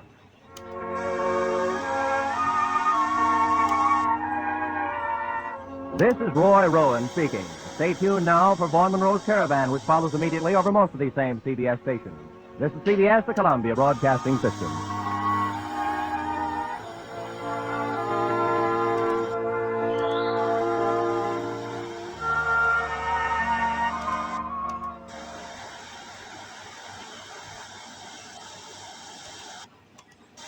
From Hollywood, it's time now for Edmund O'Brien as... Johnny Dollar. Is this Mr. Dollar, the insurance gentleman? That's right. Well, this is Captain Lyle Woodstock. I was given a message that you had telephoned. Yes, I did. Your insurance company wanted me to look into this trouble with your wife. I wonder when I could see you. At your convenience, but it's not trouble yet. possible that nothing is wrong at all. Oh? I understood you were worried about her disappearance, that you hadn't heard from her in over a week. Isn't that it? Yes, but, well, I'll explain it all to you. But as I said, in spite of her absence, it's entirely possible that nothing is wrong at all. All right, Captain Woodstock. I'll be out to talk with you this afternoon.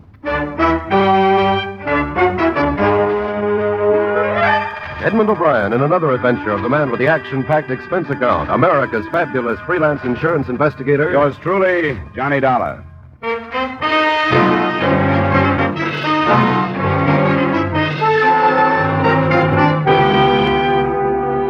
Expense account submitted by Special Investigator Johnny Dollar to Home Office, Washingtonian Life Insurance Company, Hartford, Connecticut. The following is an accounting of expenditures during my investigation of the Celia Woodstock matter. Expense account item 1, $25.50, car rental and mileage to the Woodstock home off the highway just east of Bridgeport. It was a large frame house, shuttered against the cold. Icy landscaping swept down to the shore, where an empty dock stood against the winter wind blowing across Long Island Sound.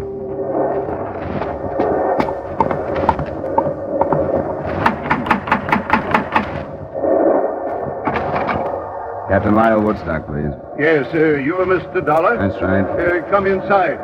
Thanks. I am Captain Woodstock. Nice of you to come out. Nasty wind, isn't it? It wasn't blowing like this in Hartford. Quite often windy here in the Sound. I'm afraid you'll have to leave your coat here. That's fine. I discharged the servants, all of them. Couldn't stomach their attitudes since Celia's departure. Come along. We'll talk in the library. How did you happen to turn to your insurance company, Mr. Woodstock? Yes, it would seem unusual, wouldn't it? It seems unusual that they would bother with it, unless they thought she'd met with bodily harm. But you told me you don't think so. Yeah, after you, Mr. Dollar. I'm afraid I was guilty of a certain amount of deception when I spoke to Mr. At the Washingtonian Company? Miller, Sam Miller. Yes, Mr. Miller. Through a delicate choice of words, I'm afraid I intimated that I was frightened for Celia's very life. Sit down. Why the deception? Well, naturally, to interest them in the situation and with a purpose, Mr. Dollar. Couldn't you afford to hire a private detective? My good man, I've wasted a considerable amount of money doing just that. It was from the stumbling idiot that I received the news of Celia's disappearance. He was following her? He had been for a month, until he lost her. I'd entertained certain suspicions about Celia. What's this investigator's name? Slater. Mr. David Slater. He was recommended as the best in Bridgeport. Considering his dismal failure, you surely understand why I felt it necessary to turn to someone else. My insurance company struck me as a wise choice, since there's a large policy on her life. All right. I'll talk to this later. Now, will you give me everything you can on your wife? Description, so on? Yes, they're on the table. I brought out a few photos. Brunette. Yeah. How old? 27. That one was snapped on Doctor's Cave Beach on Jamaica. Striking woman, isn't she? Yeah. This one was taken while we were anchored off Hilo last summer. You get around. Travel has its advantages, Mr. Dollar. Your boat? Yes, 64-foot schooner in drive dock at the moment. As a matter of fact, I met Celia because on an impulse, I put into Pia del Cuesta instead of Acapulco. And it seemed that she, too, wanted to travel. Where do you think she's traveling now? I haven't the faintest idea. I started to tell you I'd been troubled by a certain suspicion. She was seeing entirely too much of a young doctor in Bridgeport. His name is Masterson, Dr. Charles Masterson. You think he could have had something to do with her disappearance? Is that what you mean? No, I shouldn't like to say. I believe that she is a quite perfect physical specimen, yet she visited this doctor fellow at least 3 times a week. Mm-hmm. Anything else? As a matter of fact, yes. We were in Acapulco 2 years ago.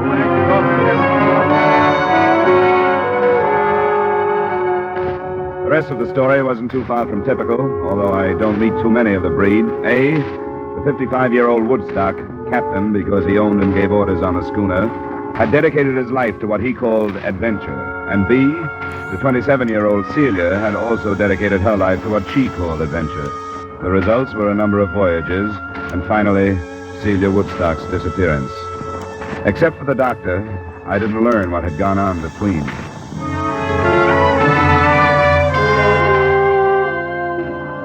I found the private investigator, David Slater, in a conservatively crummy suite of offices on Front Street in Bridgeport. Met him, too. You know what type he is. Yes, I followed his wife. How'd you do? I've got a report on every move she made for a month.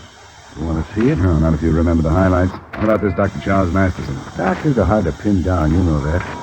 She went to his office 3 times a week, but never met him anyplace else. Maybe she was sick. Her husband says no. Well, I didn't find out. I couldn't have talked to the doctor without letting out who I was. He had a nurse who quit the day before I left the case. You didn't talk to her? I was going to, but after I left, I didn't. Why should I? Do you know who she is, where I can find her? Yeah. Her name is Janet Squire. She went to work in a Red Cross blood collection center up on Union. Good, thanks. Now, what about the day she dropped out of sight? Was there anything special? Sure, there was something special, or I wouldn't have lost her. I'm no rookie in this business. She bought a ticket to New York City on the 345. So did I. I got in the same car she did. I didn't see her, but I figured she was powdering her nose or something. Then when she didn't show before the train left, I went through the rest of the cars. But I never picked her up after that. She knew you were tailing her, huh? She must have. Must have got on the car and then right off. That and the money she drew out of the bank makes me think she was running out on old Woodstock and nothing else. No money was mentioned to me. That's funny. Woodstock knew about it. $2,000 the morning she left. I wonder what else the old renegade is holding out on me. Phone call she made? No, he didn't say anything about any phone calls. Well, she made quite a few from public booths. I finally got into one next to her. I couldn't get the number, but she talked to somebody named Sprague. Didn't say much but the name, and then asked, "Where do you want me to meet you?" When she was answered, she said, "All right, I'll let you know when everything is arranged." And that's all. Well, that's enough for me. If he thinks he's got a free wife chaser in me, he's mistaken. You going to drop it? Sure, if that's the way it is. I gave up that kind of work a long time ago. I don't like it.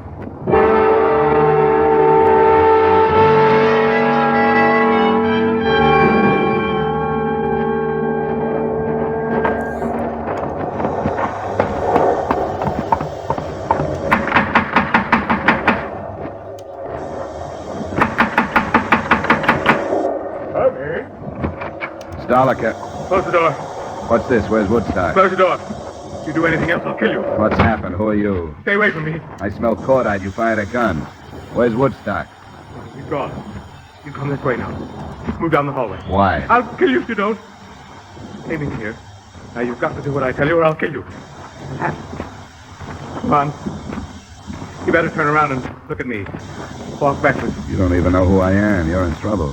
Maybe I can help Never you. mind that. Hobman, turn around again. Open the door and get in the closet. Now, wait a minute. Please, mister. Please do what I tell you. It won't make any difference if I kill you. Maybe I'd have more of a chance if I did. But I won't if you don't make me. Okay. Now, close the door. I heard him open and close some nearby doors, and shortly after that, the front door closed. Then I started kicking my way out. The paneling was heavy, and it caused a torn trouser leg and a scraped shin before I made it.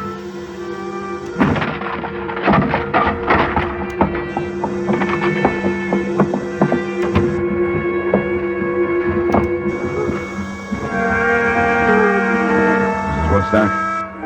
Mrs. Woodstock? Hello? Hello, operator!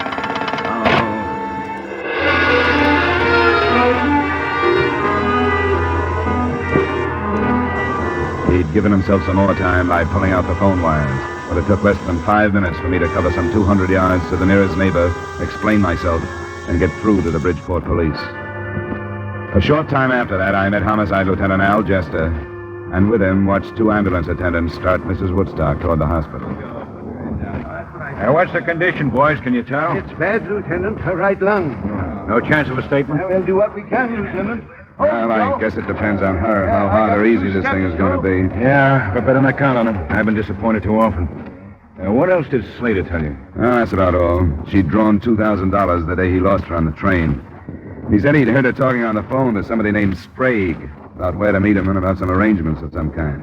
Now, what about Slater? Is he clean? Well, if he isn't, he's careful and he stays out of trouble.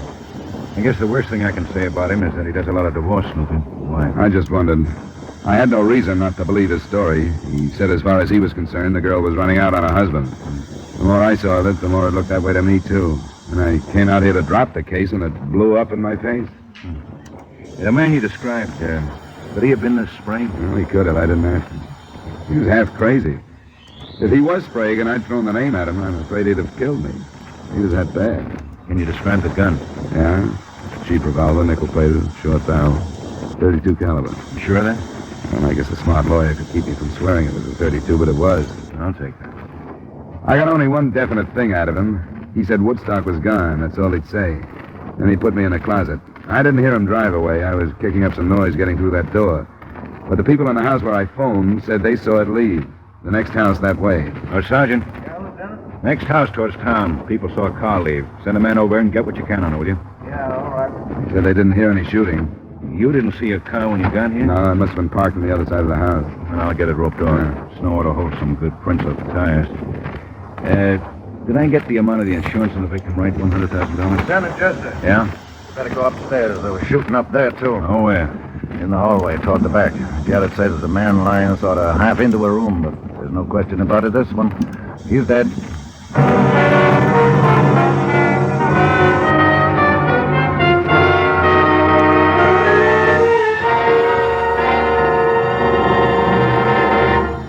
We will return you to the second act of yours truly, Johnny Dollar, in just a moment. Have you heard the new Sing It Again, the new comedy with Jan Murray as your host on the Coast to Coast phone? The new cash prizes for cracking the mystery of Sing It Again's phantom voice. The new speed and color of the tuneful little riddle songs that make Sing It Again a Saturday night must for radio listening. Be listening for Sing It Again tonight on most of these same CBS stations. Now with our star Edmund O'Brien, we return you to the second act of yours truly, Johnny Dollar.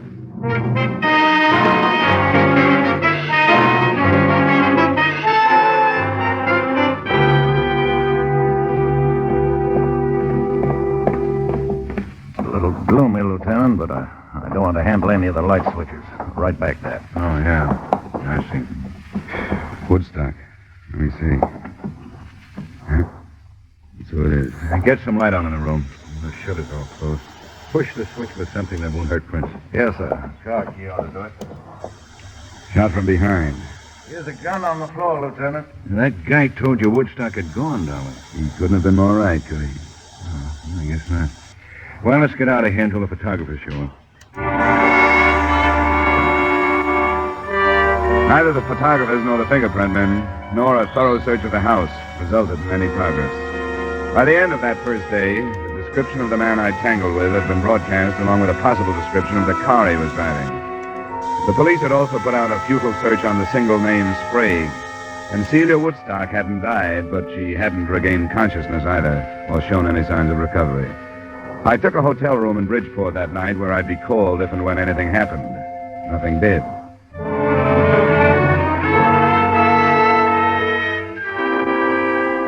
The next morning, I went to the Red Cross Blood Collection Center to talk with a nurse who had recently resigned the office of Celia Woodstock's friend and/or doctor.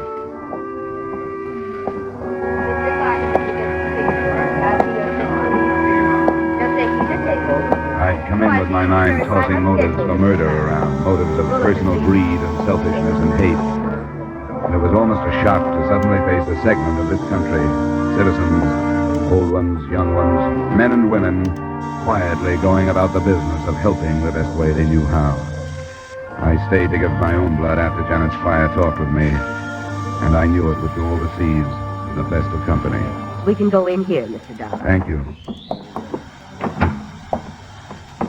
I'm sorry to bother you, Miss Squire, but I was told that you were in Dr. Charles Masterson's office until a short time ago. Yes, that's right. You seen the morning papers? No. Why do you ask? Mrs. Lyle Woodstock was shot last evening. Mrs. Woodstock? Well, she's one of Dr. Masterson's patients. Was she, seriously injured? They don't know if she'll live. Her husband was killed at the same time. How dreadful. What happened? I don't know. I'm working with the police on it. I'd like to learn as much as I can about Mrs. Woodstock. Well, I'm afraid I know very little. She was a patient, but other than that, I know nothing.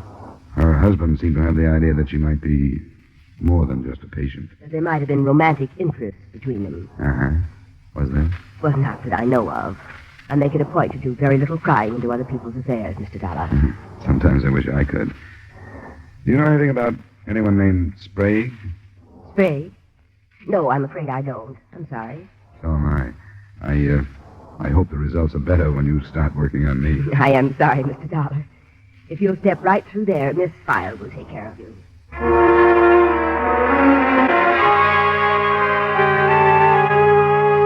A telephone check with Lieutenant Jester about an hour later added nothing.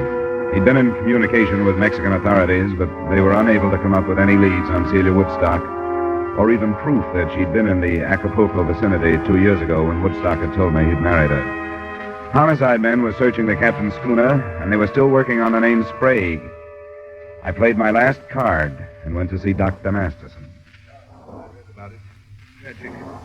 But, Mr. Dollar, I'm sure you realize why my name mustn't be dragged into it. It won't be if it doesn't belong there, Doctor. There was absolutely no basis for his suspicions.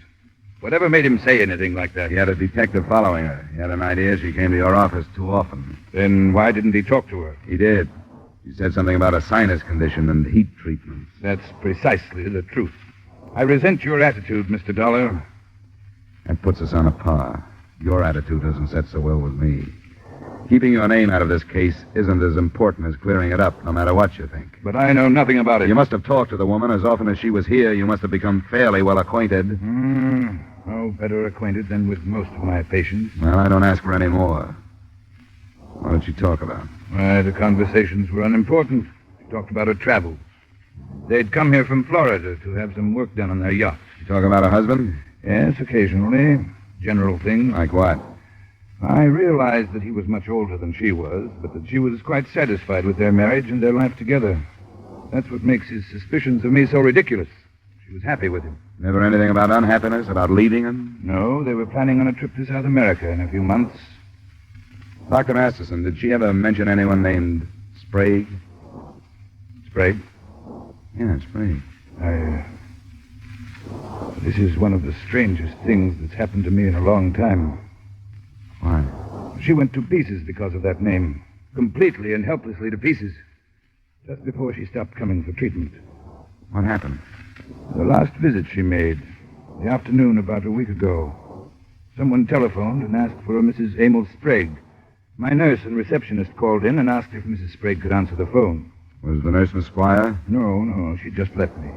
It was Miss Hall, who didn't know my patients by name. But when Mrs. Woodstock heard the name Sprague, she went into hysterics. I gave her a sedative. When she was calmed, I wanted to ask her about what had happened. But, well, I didn't. There was something about her that begged me not to. I decided to wait until she came back. But she never did. Well, it's Emil Sprague now. I'm sorry I was hesitant, Mr. Dollar.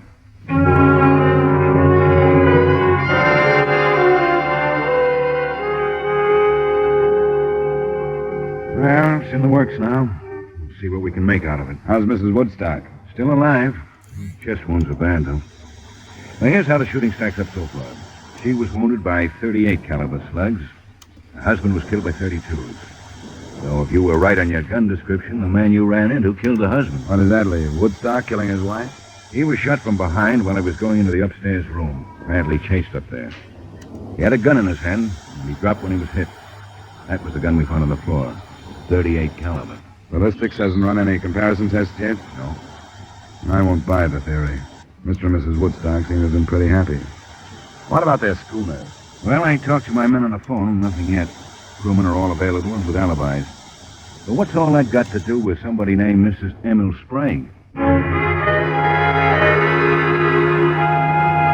I couldn't answer him. Nobody could.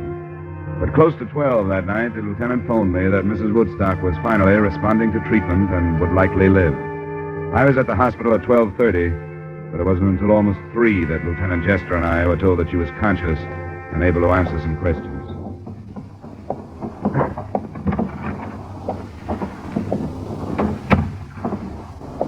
Good morning, Miss Woodstock.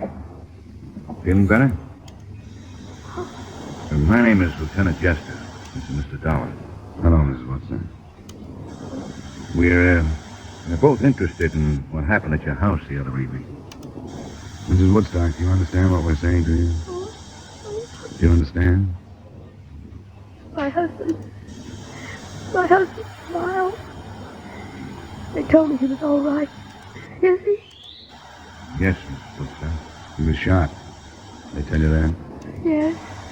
You know who did it? Yes, I know. I was there. I remember. You wish you'd tell us, Mrs. Woodstock. Emil Sprague? Yes. Yes, Emil.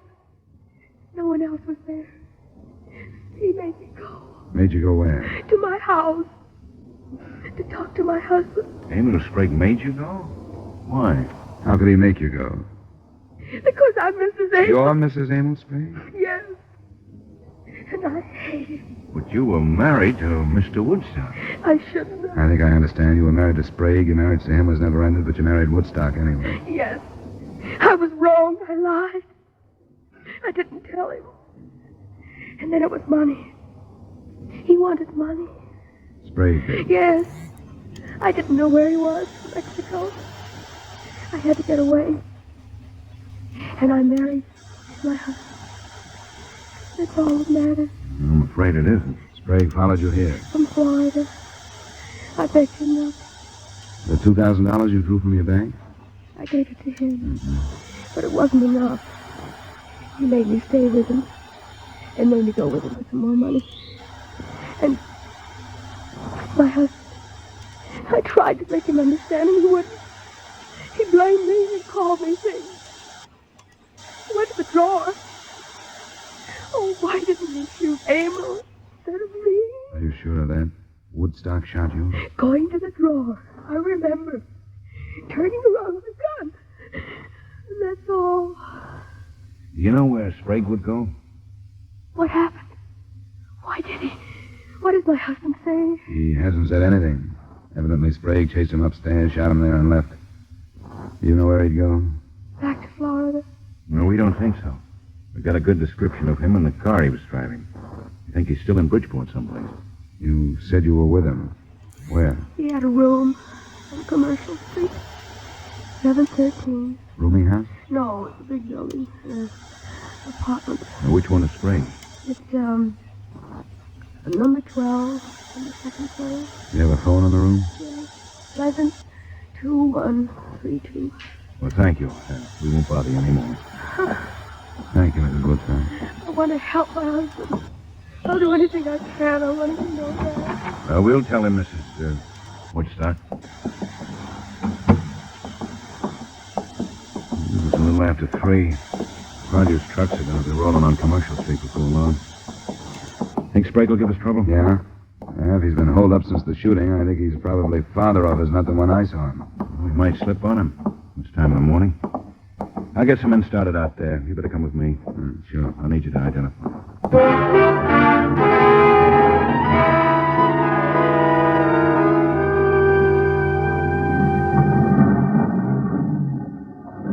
Lieutenant. Men should be set in the back of the building. All right, Sergeant. You'll go in with me.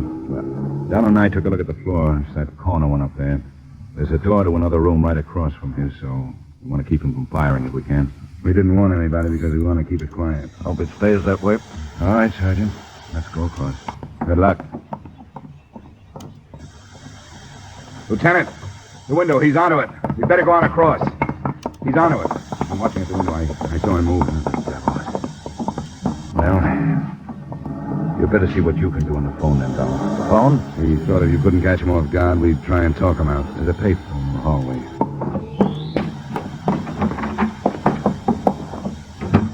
His room's just to the right at the top of the stairs there. That phone's right in line from up there. And we'll cover him. Okay, Dollar, if you're ready.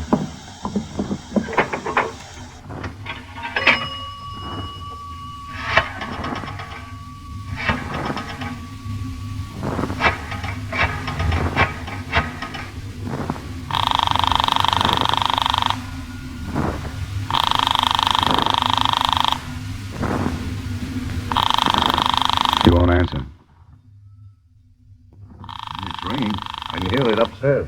He'll do something with it. Hello? Hello, Sprague? Yeah? We just got a complete statement from Mrs. Woodstock. You blackmailed the works. She's alive? Yeah, and she's gonna make it. I thought she was dead. I thought she was dead. If I'd known, I wouldn't have killed him. I should have found out. You should have done a lot of things. What we want you to do right now is to give yourself up without any trouble. Every door in the building is covered by police. You won't get out if you try. We want you to come out of your room and down the stairs with your hands out where we can see them. You understand that? Are you listening to me? Come on, Sprague. Come on out and make it... Stairs, look out. Get down, going. Yeah, Sergeant.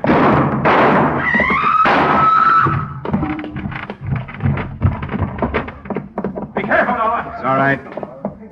Sprague? Ah. He's dead, Lieutenant. Sergeant. Yes, sir? I'll go phone in. Keep the people away as best you can. Okay.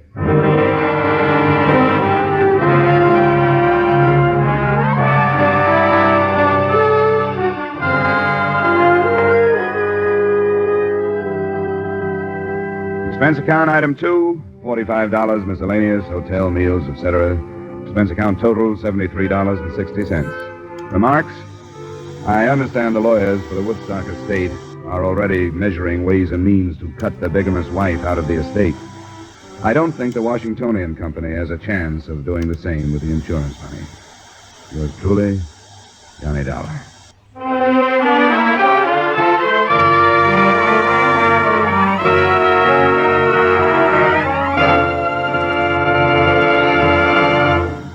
Yours truly, Johnny Dollar, stars Edmund O'Brien in the title role and is written by Gil Doud with music by Wilbur Hatch. Edmund O'Brien's latest picture is a Paramount Picture production, The Redhead and the Cowboy. Featured in tonight's cast were Francis X. Bushman, Jim Nusser, Ted Osborne, Lorraine Tuttle, Bill Johnstone, Tudor Owen, and Ray Hartman. Yours truly, Johnny Dollar, is produced and directed by Jaime Del Valle. This is Dick Cutting inviting you to join us next week at this time when Edmund O'Brien returns as... Yours truly, Johnny Dollar.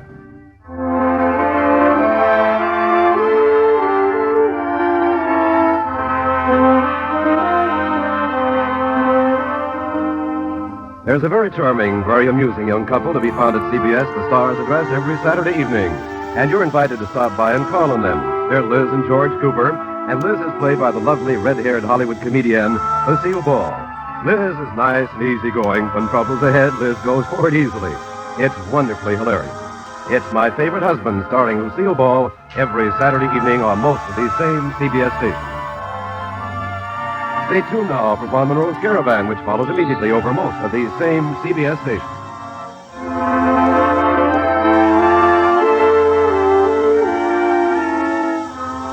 This is CBS, where you'll laugh at Jack Benny every Sunday night, the Columbia Broadcasting System.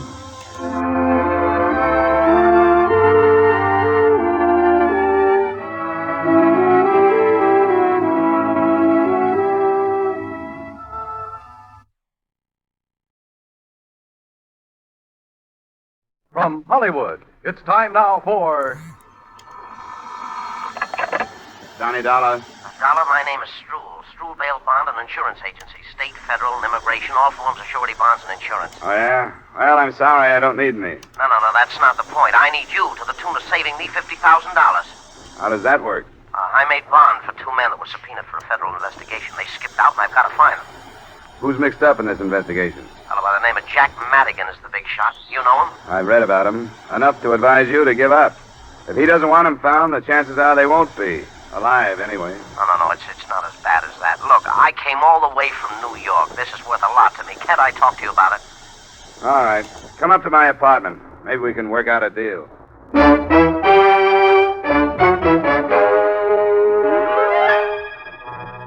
Edmund O'Brien in a transcribed adventure of the man with the action-packed expense account. America's fabulous freelance investigator. Yours truly, Johnny Dollar.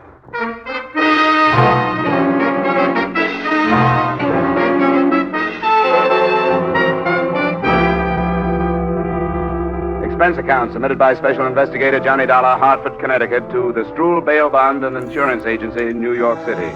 The following is an accounting of expenditures during my investigation of the Jack Madigan matter. Expense account item 1, $250, phone to New York for purposes of checking your reputation. I learned that you, Mr. Struhl, were by no means above reproach, but decided that if a federal court trusted your agency, I would at least hear you out when you arrived, which you did at 1 p.m.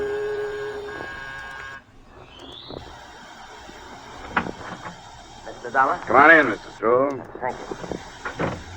Thanks for spending me your time. I'm in a mess. Sit down. You should have known better than to make bond for anybody that was going to testify against Jack Madigan. Well, there was nothing I could do about it. Well, who forced you into it? Madigan. I've done business with some of his friends before, so he came to me this time and said, will I do it?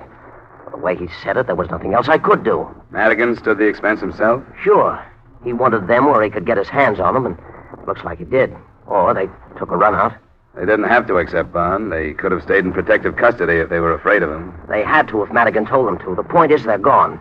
Unless I can prove they're dead or find them before they're due in court, I forfeit the $50,000, $25,000 apiece. I've got to do something. Why'd you come to me? I told you, I've got to do something. It's a federal problem. You operate in New York, and New York has plenty of hungry private detectives, I hear, and a fair-sized herd of policemen. I'll tell you why I came to you. The New York cops are busy enough, and besides, to them, these witnesses are just two names on a long list of missing persons. And as for private dicks, I could never be sure that one wouldn't want to make a deal with Madigan and make more money not finding them than I'd be paying to find them. You get the point?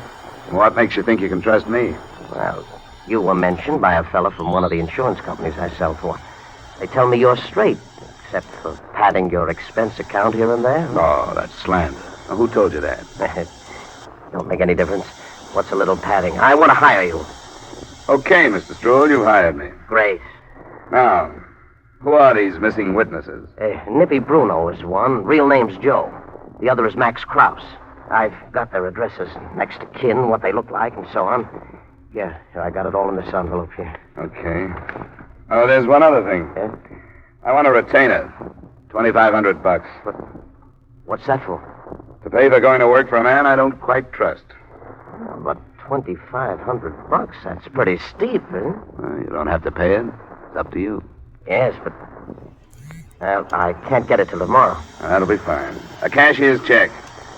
When I get it, I'll see what I can do for you.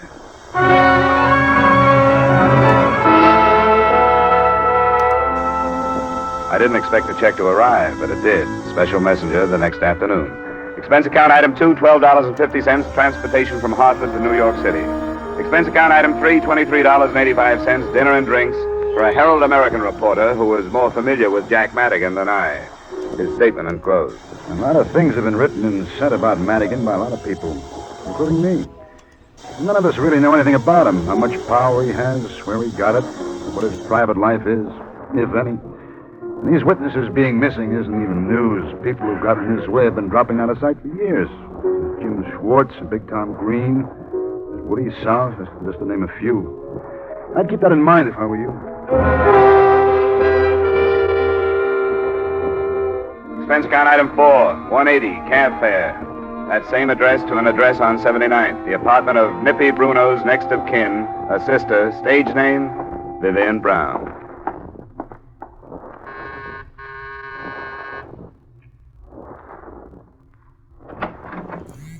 Good evening, sir. Hello. Miss Vivian Brown in? Who shall I say is calling? My name is Dollar. Mr. Dollar? She doesn't know me. Tell her I have some news about her brother. Come in, please. This way, please. Miss Brown is dressing to go out. I'll ask if she'll see you.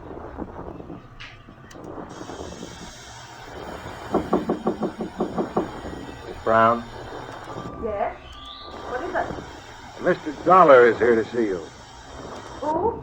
He says he has news about your brother. Tell him to wait. I'll get a robe on.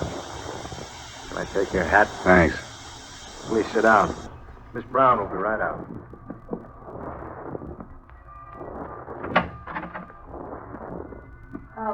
What was your name? I didn't get it. Dollar, Johnny Dollar. What makes you think I'd be interested in any news about Brother Nippy? Well, the mention of him got me in here. My butler doesn't slam the door on anybody until I tell him to. What brought you here? I'm looking for your brother. Then you've definitely come to the wrong place. Why should you be looking for him? I'm being paid to. The man who put up $25,000 bond for him wants to know where he is. I don't get it. What bond? You don't wear innocence very well, Angel, but I'll go along with the gag. It's no gag, and I can do without your insult. Your brother's due in court in 2 weeks to help the federal men investigate Jack Madigan. He seems to have dropped out of sight. Do you know where he is? No. I haven't seen much of him in the past few years. He doesn't approve of me, and I don't approve of him. Does that answer your question? It brings another one to mind. He seemed to think enough of you to use your name on his bond request papers. How about that? All right, Peeper. I was only trying to do it easy for you. Red! I heard it. You walked into something, Peeper. I usually do. But I'm glad to see you in character.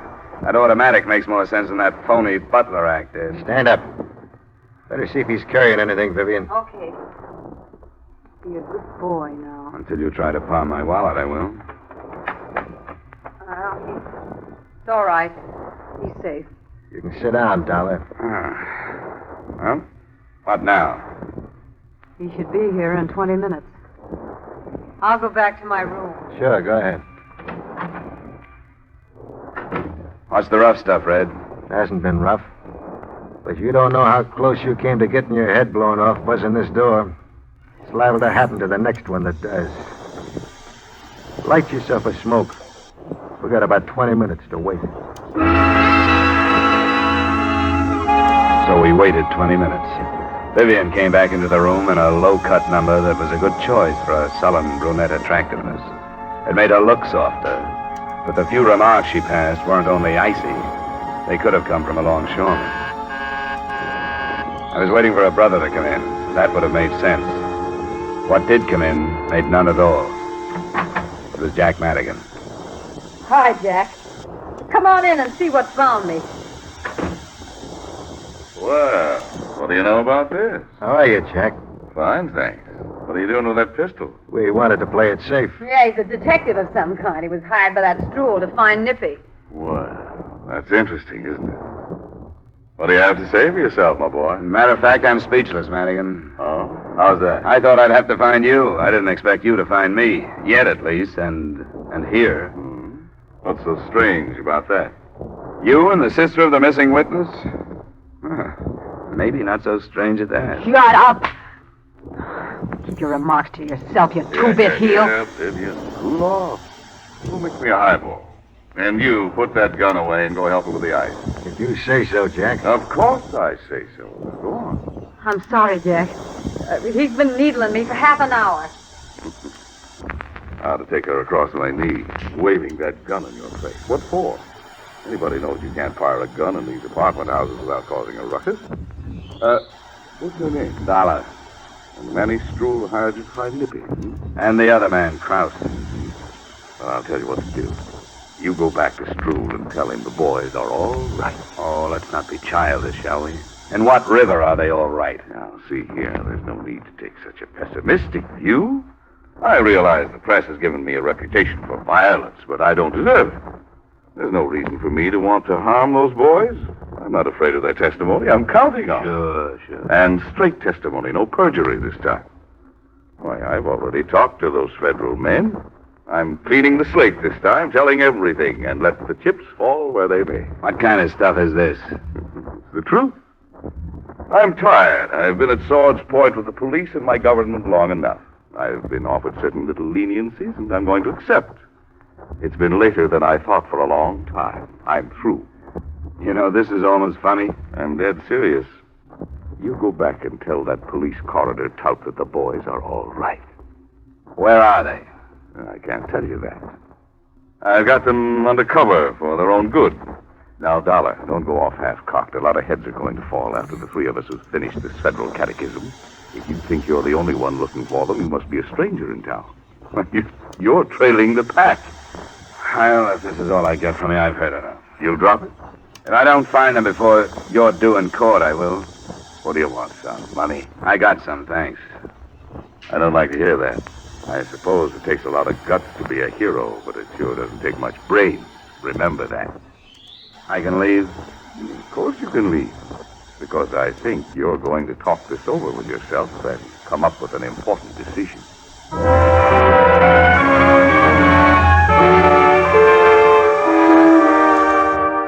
I did talk it over with myself, but not until I found a cab stand on the corner and turned around. A quarter of a block behind me, I could make out the figure of Red, the so-called butler. Expense account item 5, $20 fare and tip to a driver who saw to it that our cab wasn't followed. When I felt reasonably safe, I gave him the address of the second missing man, Max Krause.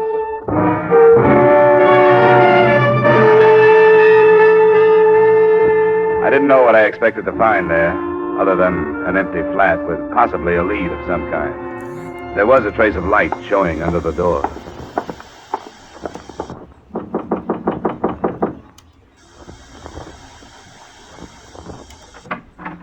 Come on in, Dollar. Red. I didn't expect a butler in a place like this. Come on in. Why didn't you use your head? Jack gave you a chance to. Maybe I should have. What are you doing here? I live here. You trying to tell me that you're Max Krause? I'm Max Krause. And now I've got to do something about you. Can you prove that you're Max Krause? Why should I have to prove it? Go ahead, think what you want to. You got brains. Reach up behind you and snap off the light. Don't make a play for the gun, Dollar. What are your plans? Madigan wants you put away until after the investigation. Come on. This way. Back door's closer. You can tell Madigan for me that this isn't going to work. If I drop out of sight for 2 weeks, somebody's going to get on the trail. It leads right back to Madigan. This way. I got a car in a garage down the street.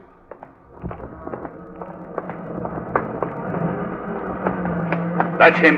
Get down. Max, let me see. Sure. Now you believe him. Let me get your coat. Get away. I hate your God.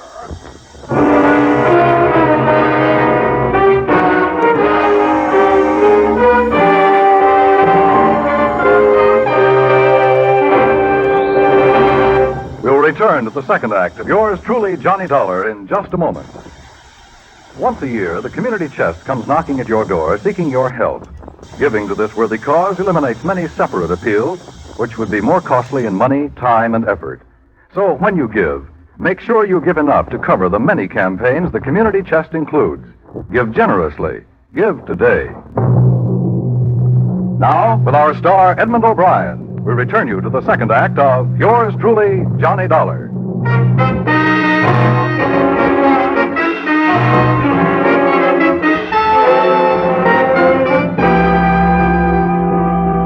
When the windows in the buildings around me started slamming open, I left the scene of the killing and carried with me a whole new set of thoughts on the Jack Madigan matter. None of them were good, but the worst was the fact that the description I'd gotten of Max Krause would in no way fit the dead man I now thought was Max Krause. Expense account item 6, cab fare to your address, Mr. Stroll.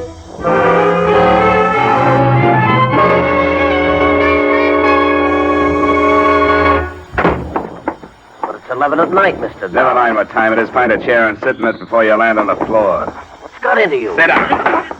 Who paid you to hire me? What did you say? Who did? Paid me to hire you? What kind of a question is that? Answer it. Well, nobody did. It was my investment. Who would protect it but me? What's the matter with you? Come here, look at this. Read it right there. I want to hear you.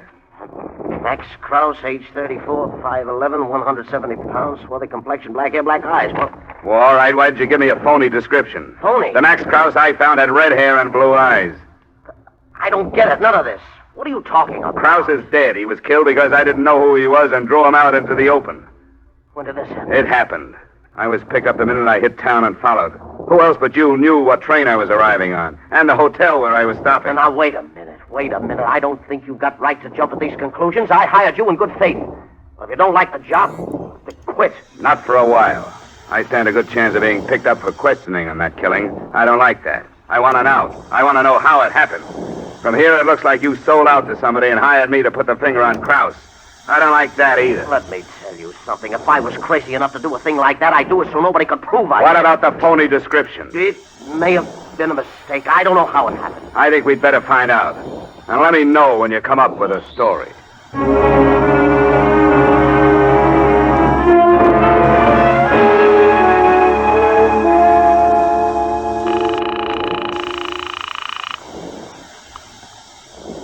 Hello? This is Johnny Dollar. Oh, where are you? Not far from your place. Is Madigan there? No. Where is he? I don't know. He got a phone call and left right afterwards. Was the call about Krause? He wouldn't tell me. What about Max? He was killed. Oh, I knew it was something awful. I could tell by his face. I've been scared to death ever since he left, and I didn't know why. I'll call back later and see if he's in. Mr. Dollar, I have no right to ask this, but there's something I want to tell you. Could you come up? Can't you tell me over the phone? No, Won't you come up? You alone? Yes, I'm alone. Okay. I'll take a chance. It'll be about 10 minutes. It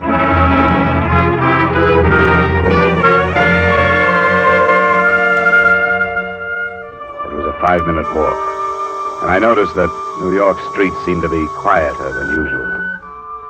Inside the building, I walked the 2 flights up to save the noise my arrival would have created by way of the elevator. I listened a few minutes outside a door without hearing anything and took the plunge.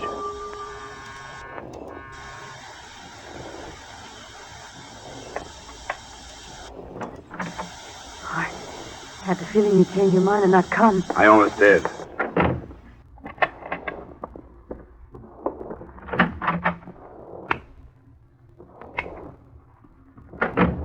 There's nobody here. When did Madigan say he'd be back?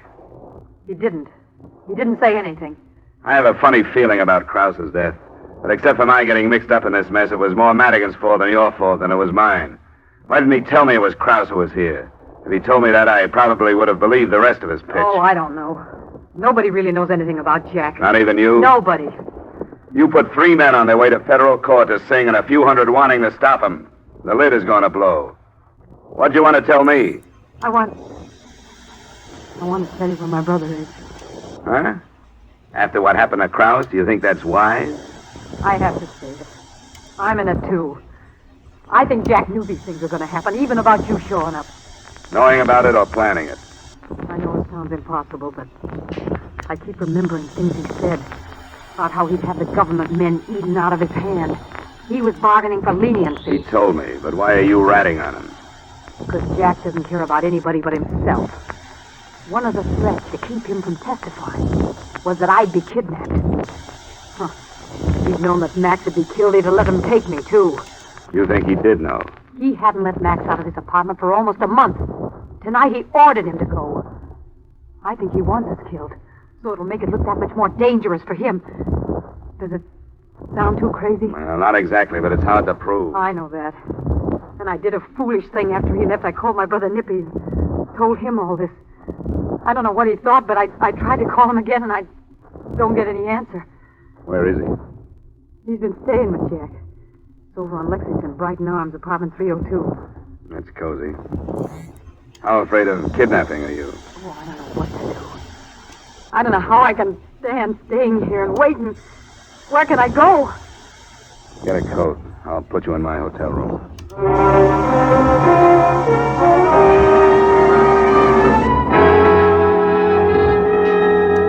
Expense account item 6, $10. Tip to the hotel detective to see that she stayed in the room. Item 7, $120 cab fare to Jack Madigan's address. I dropped my taxi a half block down and walked the rest of the way. What slowed me was the sight of a couple of prowl cars parked in front of the building. And even at that time of night, a small group of the morbid in a scattered circle on the sidewalk. I saw the body, but didn't move close enough to recognize it. Hey, what happened? Huh? Oh, a shooting. Anybody know who it is? The whole country will in the morning. He was due for a big federal probe. That's Jack Madigan. Where were you, Fred? Taking in another of them westerns, I suppose. There was more shooting right here than the whole city. Hey, pardon me. Yeah? When did it happen, do you know? Not exactly. They've been here quite a while. Oh, about an hour, anyway. Can't find a medical examiner, and they can't do a thing about moving them till they do. Hey, Fred, wait till the editorials tomorrow night, huh? Stop there, you might.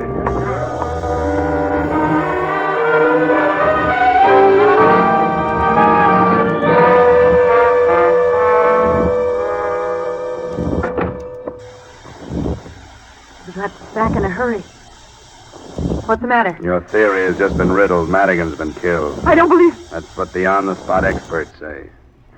I was wrong about him. What about Nippy? I don't think your brother would have been there. Were they the same ones that shot Max? No. How do you know? Cars were parked solid at the curb, and Madigan was too close to them. He couldn't have been shot from the street like Max was. Do you think Nippy would go to your place? No, he wouldn't go there. That'd be the first place they'd look. The first place who'd look? I don't know why I said that. Yes, I do. You're thinking the same thing, aren't you? That I told him what I was afraid of and warned him. That crossed my mind. But I don't care who I can send in for Madigan's killing as long as I can go home. You seem to be the closest suspect. You're not serious. You've given yourself a motive. As far as I know, you were with him last. I wasn't. He left the apartment. If that's true, you've got nothing to worry about. What do you mean? What do you want me to do? Go with me and we'll both make a statement to the police. You think I'm afraid to, don't you? I don't know what to think about you. Yes, you do. Because you found me in a mess like this, you think I'm as rotten as everybody else. I haven't been. But now I will be to protect myself. Well, how badly do you need protection? I know how the police are. They're just like you. They don't care either who they pull in for Jack's death. You tell me to go with you and make a statement.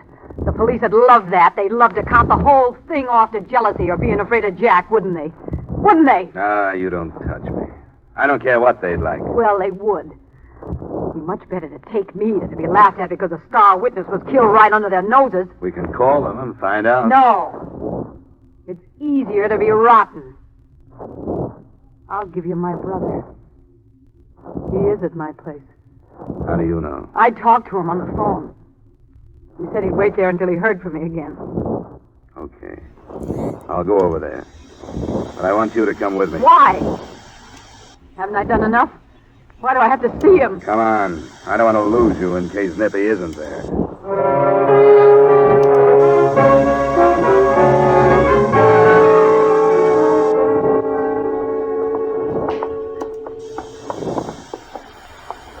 I'll do it. Give me the key.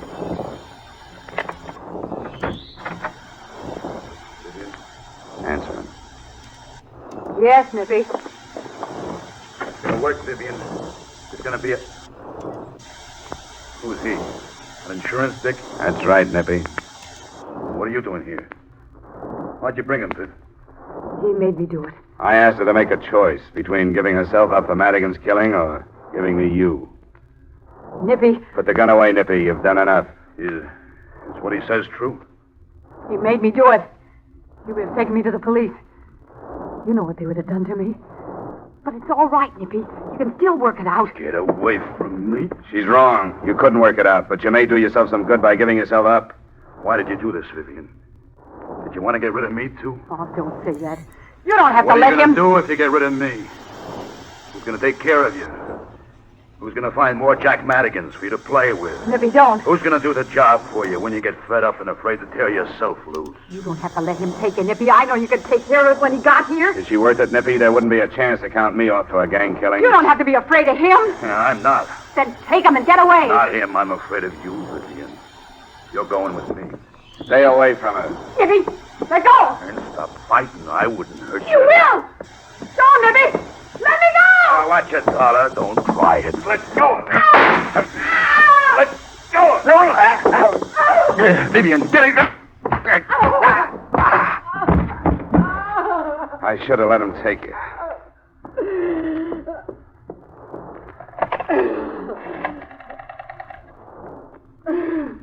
Give me the police.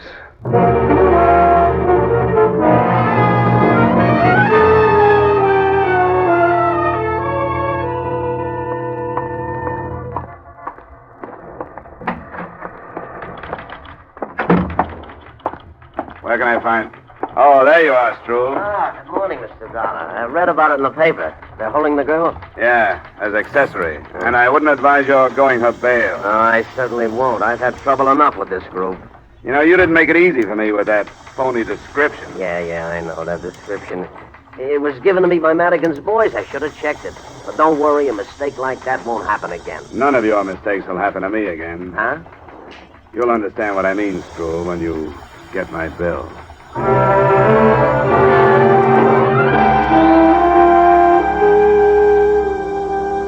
Expense account item 8, same as item 2. Item 9, miscellaneous, $2,500. Expense account total, $2,720. Remarks? I'm holding my retaining fee until this matter is settled. Yours truly, Johnny Dollar.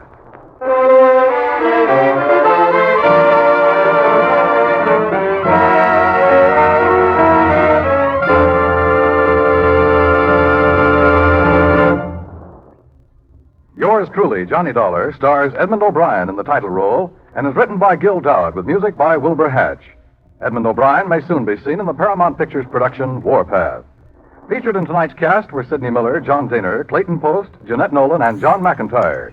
Yours truly, Johnny Dollar, is transcribed in Hollywood by Jaime Del Valle. This is Dan Coverly inviting you to join us next week at this time when we will again bring you Edmund O'Brien as Yours truly, Johnny Dollar.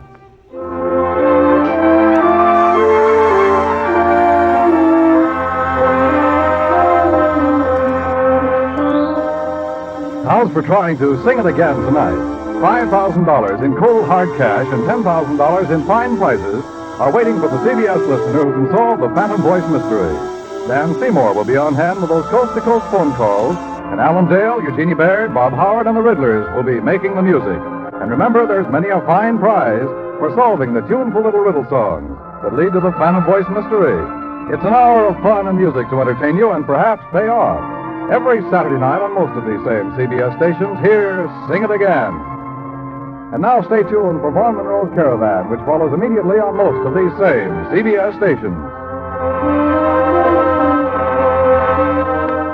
This is CBS, where Hopalong Cassidy rides every Saturday night, the Columbia Broadcasting System.